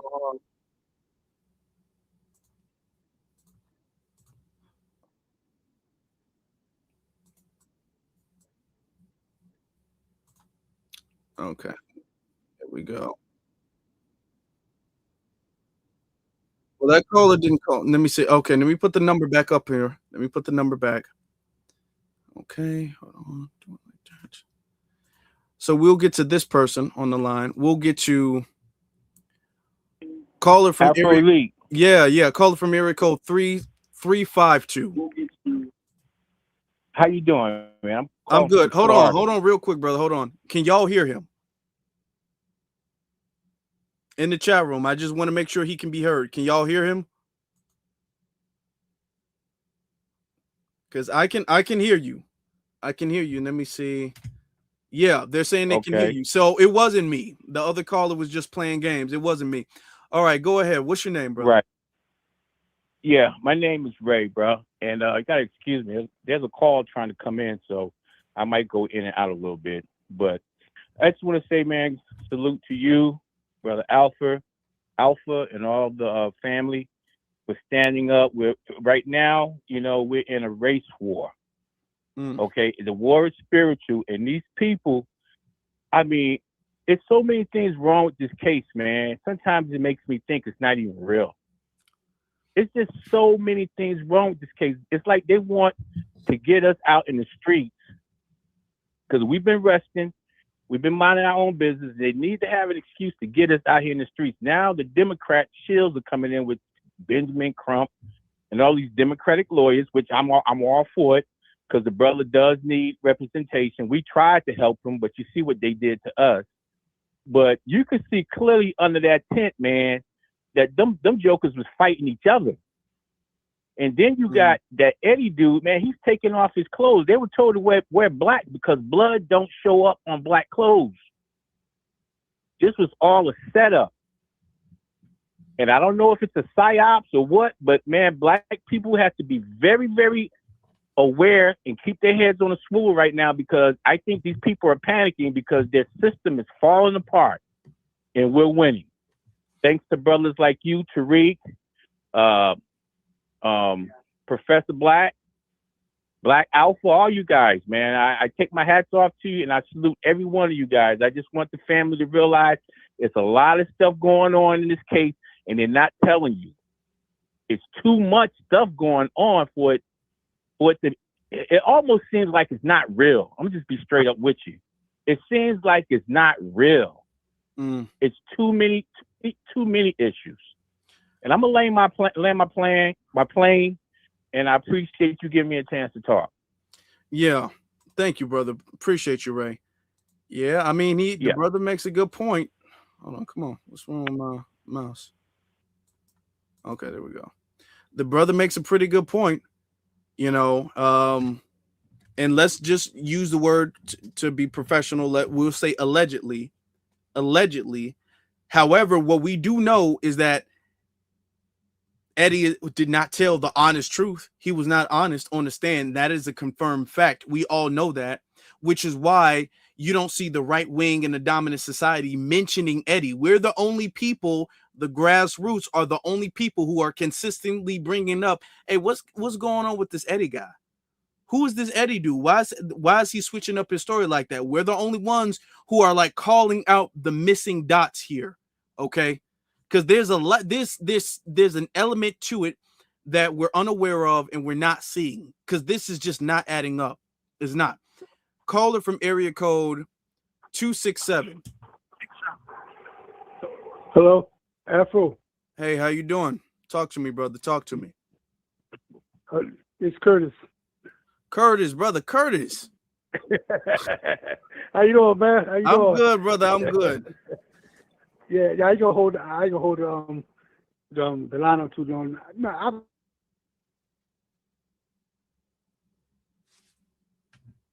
Can y'all hear him?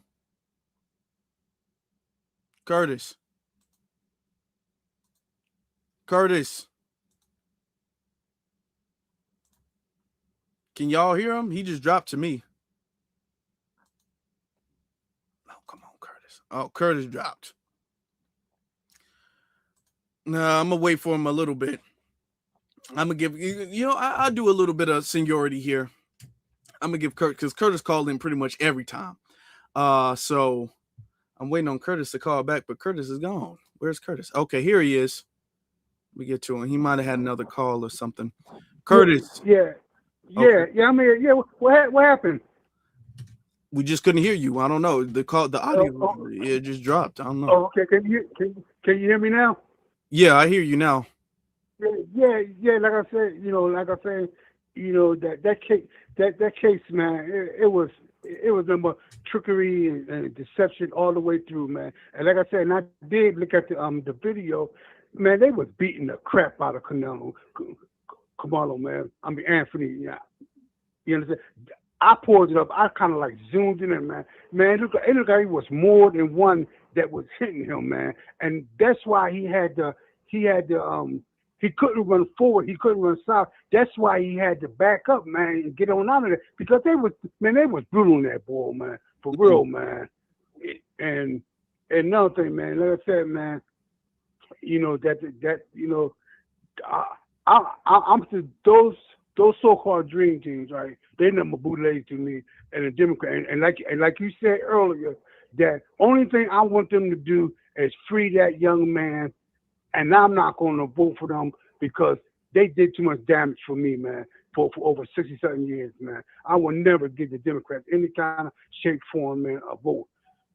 Because, man, they're nothing but, to me, they all corrupt, man, to me, man. So, like I said, man, keep up the good work, man, Afro Elite, man, and God bless you, brother, okay? Yeah, thank you, brother. God bless you too, brother. Appreciate the call, man. Appreciate that. Look, I'm going to say this. I'm going to say it. When we saw that video too, even though it mysteriously gets blurry, like you can make out the figures, make out their movements when they're getting up, when they're moving around, and then bam, it's pixelized. It just looks like black dots, and you can't really make anything out. You can tell, though, before it gets real pixelized, you can tell it was some violent aggression before the stab. You can tell that.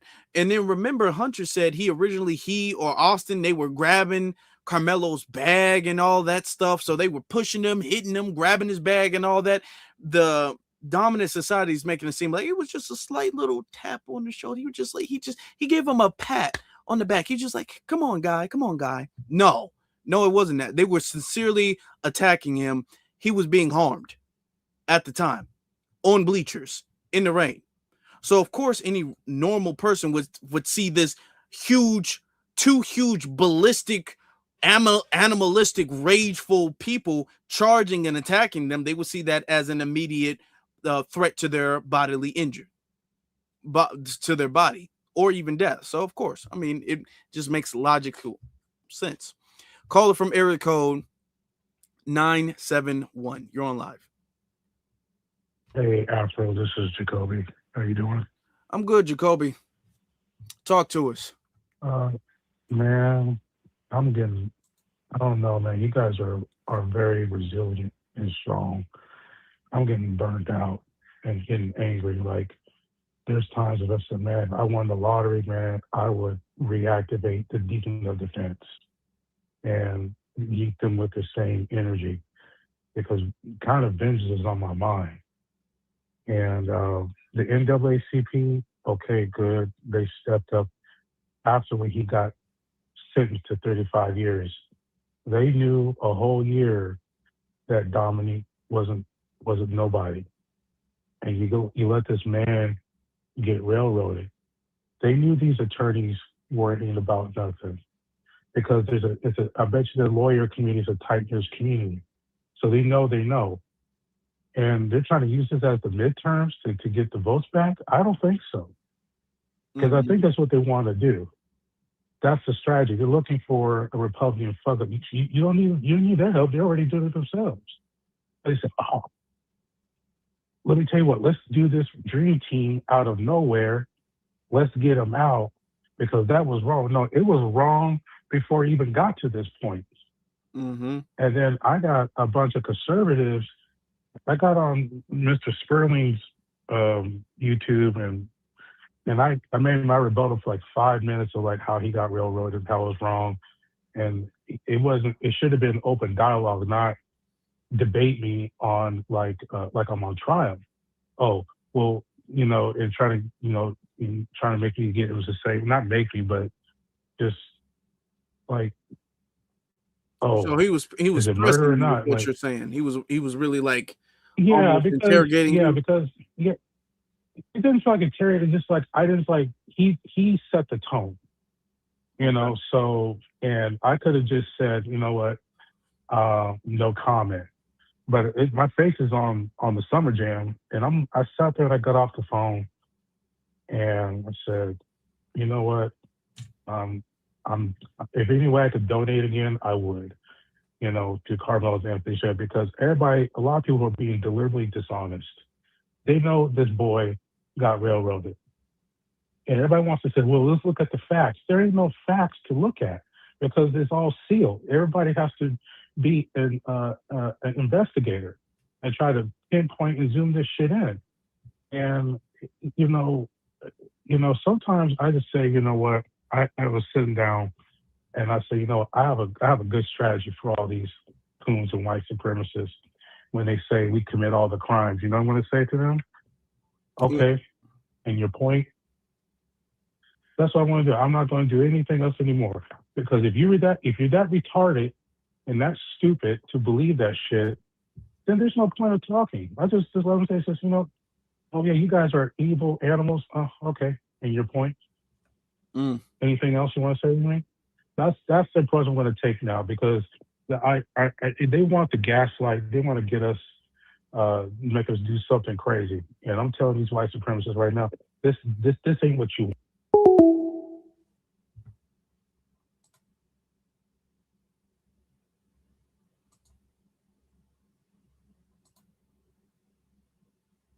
Jacoby.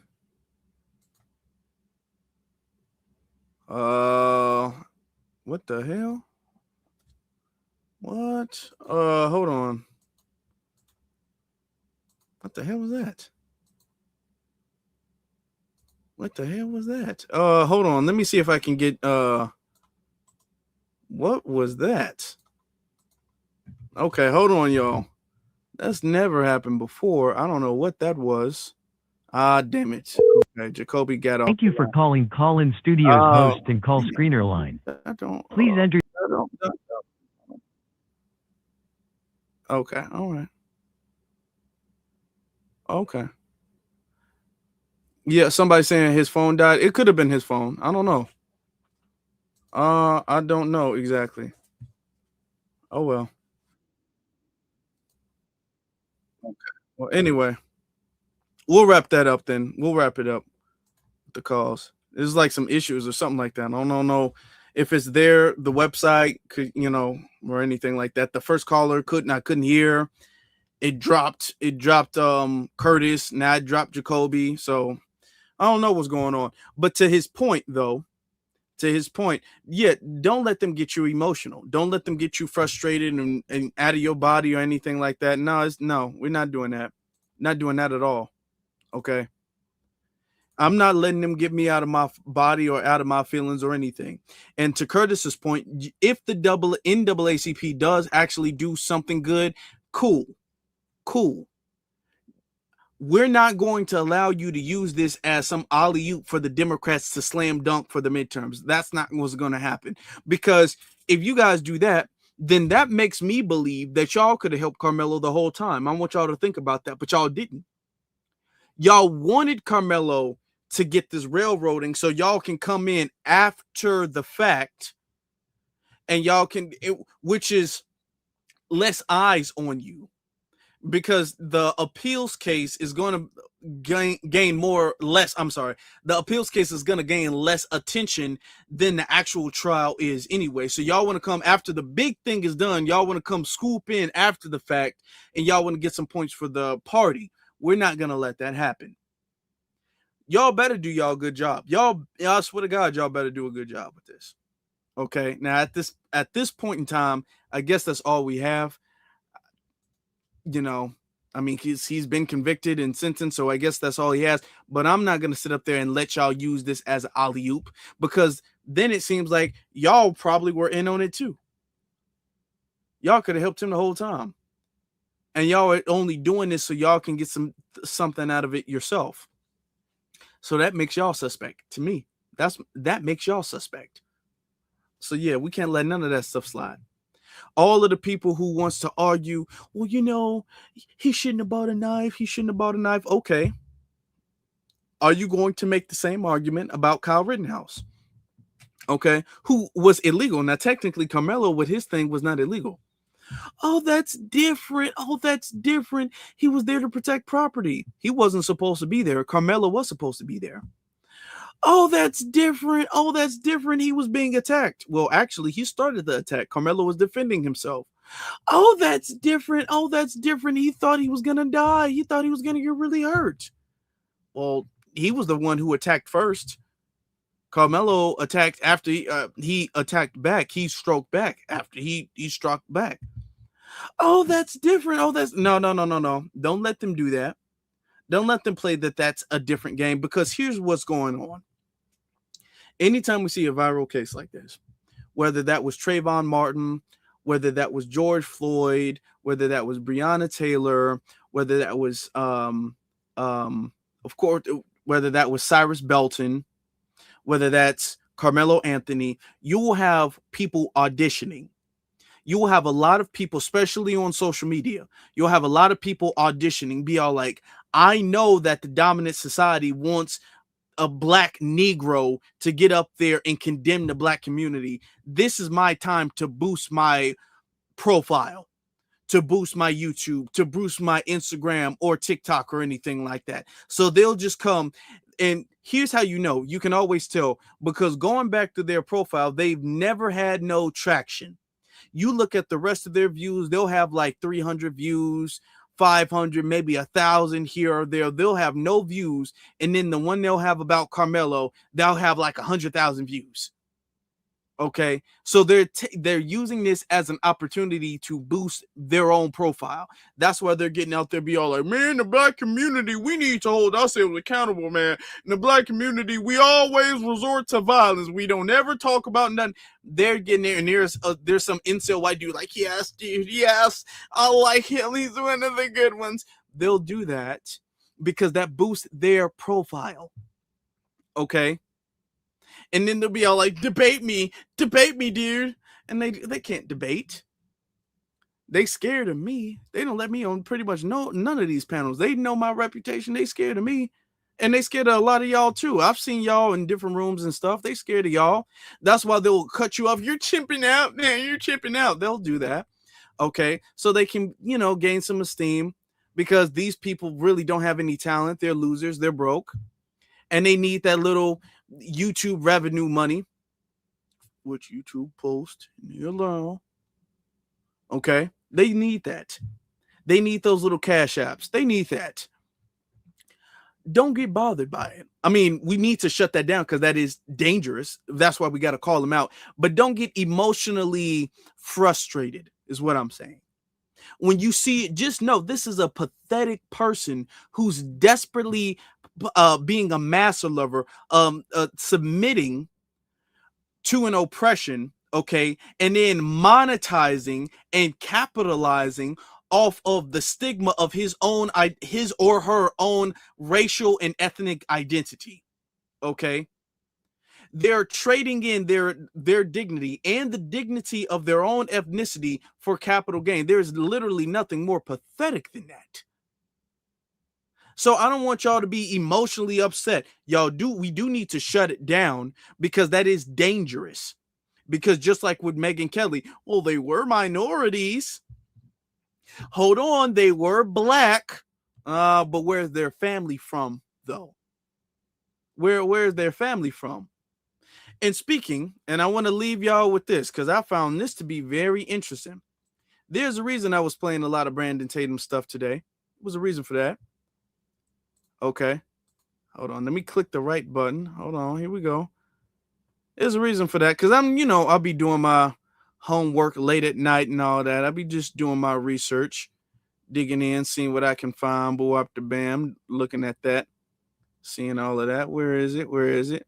Right here. I found this to be pretty interesting.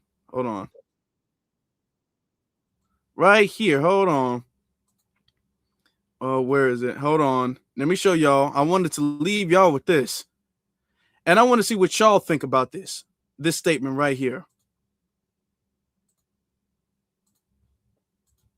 Acts that are associated with this particular nation that I live in. And as a result, I recognize the fact that I'm going to have to march forward, and it's going to be a uphill climb for me to get to where I'm going. If somebody identifies that with blackness, you can do that. But Stephen A., that's not always true that every black person have to suffer an uphill climb. That's not true. And we'll go back to like what I said. My ancestors came from Nigeria, so I know that, through my ancestry.com research, that my people came over here as slaves. Not every black person in America. Hold on, no. Let me take that back. Let's take that back a little bit. Hold on. Come on, don't trip on me now, because we got you caught. Insidious acts that are associated with this particular nation that I live in. And as a result, I recognize the fact that I'm going to have to march forward, and it's going to be a uphill climb for me to get to where I'm going. If somebody identifies that with blackness, you can do that. But Stephen A., that's not always true that every black person have to suffer an uphill climb. That's not true. And we'll go back to like what I said. My ancestors came from Nigeria, so I know that, through my ancestry.com research, that my people came over here as slaves. Not every black person in America came from slavery. It wasn't the case. Not every black person in America migrated here and was in the South. Some of them went to the North and were indentured servants, and they never were slaves. Some black people came over here and became slave owners and were not slaves themselves. So it's a very dynamic differentiation. Now, I want to know what y'all think. Y'all let me know what y'all think about that. I think, and I'm going to tell y'all what I think, but I think that he said my ancestors came here from Nigeria, and then he kind of caught himself. I think just the way he kind of like, yeah, and I found that out through Ancestry.com. Well, Ancestry.com isn't going to say pinpoint Nigeria. They're going to give you a percentage of what is most likely approximation of where your ancestry is mixed from. There's no 100% Nigeria. If even your Ancestry.com finds you 100% Nigerian, that you're probably just Nigerian then. I think I'm gonna play it back one more time, and I want to know what y'all think about this. I think he told on himself and he caught himself, because his explanation was kind of like, I don't know. It's different than black people from the South. That black people from Africa that came over here as immigrants are very different than African Americans. We're all different. We're diverse like anybody else. When white people say I'm white first, what does that mean? I would ask that. Forget. I don't want to forget white folks, but I'm like, forget. We're not talking about them at this particular moment. Let's stick with black people in this regard. When you talk about the slave trade, and you said we were enslaved and then traded all over the world. Skip that. If you identify what we, because to some degree, I'm still feeling as black before you identify yourself as in America, and I'm going to have to scratch and claw and have an uphill climb. Now, that doesn't mean you give up. That doesn't mean you use it as a crutch. It doesn't mean that you sit up there and use that as a reason to be lackadaisical and have a defeatist attitude and don't work your way and maneuver your way through that terrain in order to get to that point. But it does mean you at least acknowledging that, There are historical, insidious acts that are associated with this particular nation that I live in. And as a result, I recognize the fact that I'm going to have to march forward, and it's going to be a uphill climb for me to get to where I'm going. If somebody identifies that with blackness, you can do that. But Stephen A., that's not always true that every black person have to suffer an uphill climb. That's not true. And we'll go back to like what I said. My ancestors came from Nigeria, so I know that, you know, through my ancestry.com research, that my people came over here as slaves. Not every black person in America. I don't know. Do you see and how I'm looking at this, right? Did you see the eye opening? His eyes kind of popped and he paused for a split second. If you guys watch it, for a split second, his eyes opened up. His eyes opened up and then he paused and he was like, hold on. It's hard to catch. Insidious acts that are associated with this particular nation that I live in. And as a result, I recognize the fact that I'm going to have to march forward, and it's going to be an uphill climb for me to get to where I'm going. If somebody identifies that with blackness, you can do that. But Stephen A., that's not always true that every black person have to suffer an uphill climb. That's not true. And we'll go back to like what I said. My ancestors came from Nigeria, so I know that, you know, through my ancestry.com research. You see that? You know that through that facial expression right there, like, damn, I said that out loud. Oh, and he kind of stuttered a little bit. Is it just, I don't think I'm reaching, y'all. I don't think I'm reaching with that one. Look at his facial expression when he said it. Then through my ancestral.com. I went through ancestry.com and I found out that my family was Nigerian. That's an interesting. Why would you even say that then? If you are a foundational Black American, why would you even have to mention your ancestors being from Nigeria? Why would you have to even mention that? That doesn't even fit in the context of the conversation. You could have just said my ancestors came as slaves from Africa.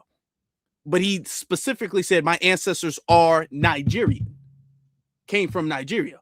And I found that out through ancestry.com. Okay, yeah. No, I don't know about that one, man. Now you ain't gonna fool me with that. You look too caught. If he would have just said it and then said ancestry.com, I would have been like, okay, maybe. But the fact that he looked caught, he looked through ancestry.com, I mean. Nah, you look way too caught with that one. That's the look of, damn, I didn't mean to say that. Damn, yeah. Yeah, you look shocked because he didn't mean to say that. Okay. Does it kind of adds up a little bit, doesn't it? It adds up. But I want to know what y'all think about that. Am I reaching? Y'all let me know. Y'all let me know that in the comment section below. Y'all tell me, what do y'all think? Also, I'm like, yeah, let me say that to the family. And I didn't want to just post a clip. I wanted to post it and I wanted y'all to see the facial expression. Because the point he made about Nigeria, he didn't even land anywhere with that. Why'd you even mention that? Because normally, as foundational Black Americans, even the Pan-Africans who be all like, our people came from Africa, they don't name a specific country. Because the whole, our people came from Africa. They don't say, our people came from Kenya. Really? Kenya specifically. You're not Kenyan? Oh, no, I'm not Kenyan. Okay. Because normally Pan-Africans will be like, my people came from Africa, the continent. And there were multiple different countries, even though those countries technically didn't exist during that time. But they don't say a specific country. Nigeria didn't exist until the 1960s. But okay, all right. I want to know what y'all think about that. Yeah, we caught you, buddy. We caught you, dude. Yeah, you ain't that slick. You got caught. And because of that, I would appreciate if y'all hit this like to let the algorithm know, yeah, we caught you, Tatum. We caught you. If that is even your real name, because we don't know. We're not sure now. I don't know nothing about you now. I don't know. Okay. I don't know what that is. And to be honest, if you look at his build, and let me not be too petty, but I'm gonna be. If you look at his face, just kind of like the puffiness, he looks like he eats bushmeat. I don't mean to joke or anything like that, but he kind of does look like he'd eat a bushmeat sandwich for breakfast. He looks like he got bushmeat in the fridge and he'd go in the refrigerator. He'd just eat a bushmeat. I don't know if they have bushmeat legs or something like that out the fridge. I don't know. He kind of does have that bushmeat face. It could just be me. It could just be me, but I need to know what y'all think. But while y'all doing that, y'all please hit that like button. Let me give a shout out to the Cash Apps. Y'all contribution is very appreciated from me to you. Okay, so shout out to Karmelo. Thank you very much, my brother. And then Louise, thank you, my sister. I appreciate you. Thank y'all sincerely. All right, and a round of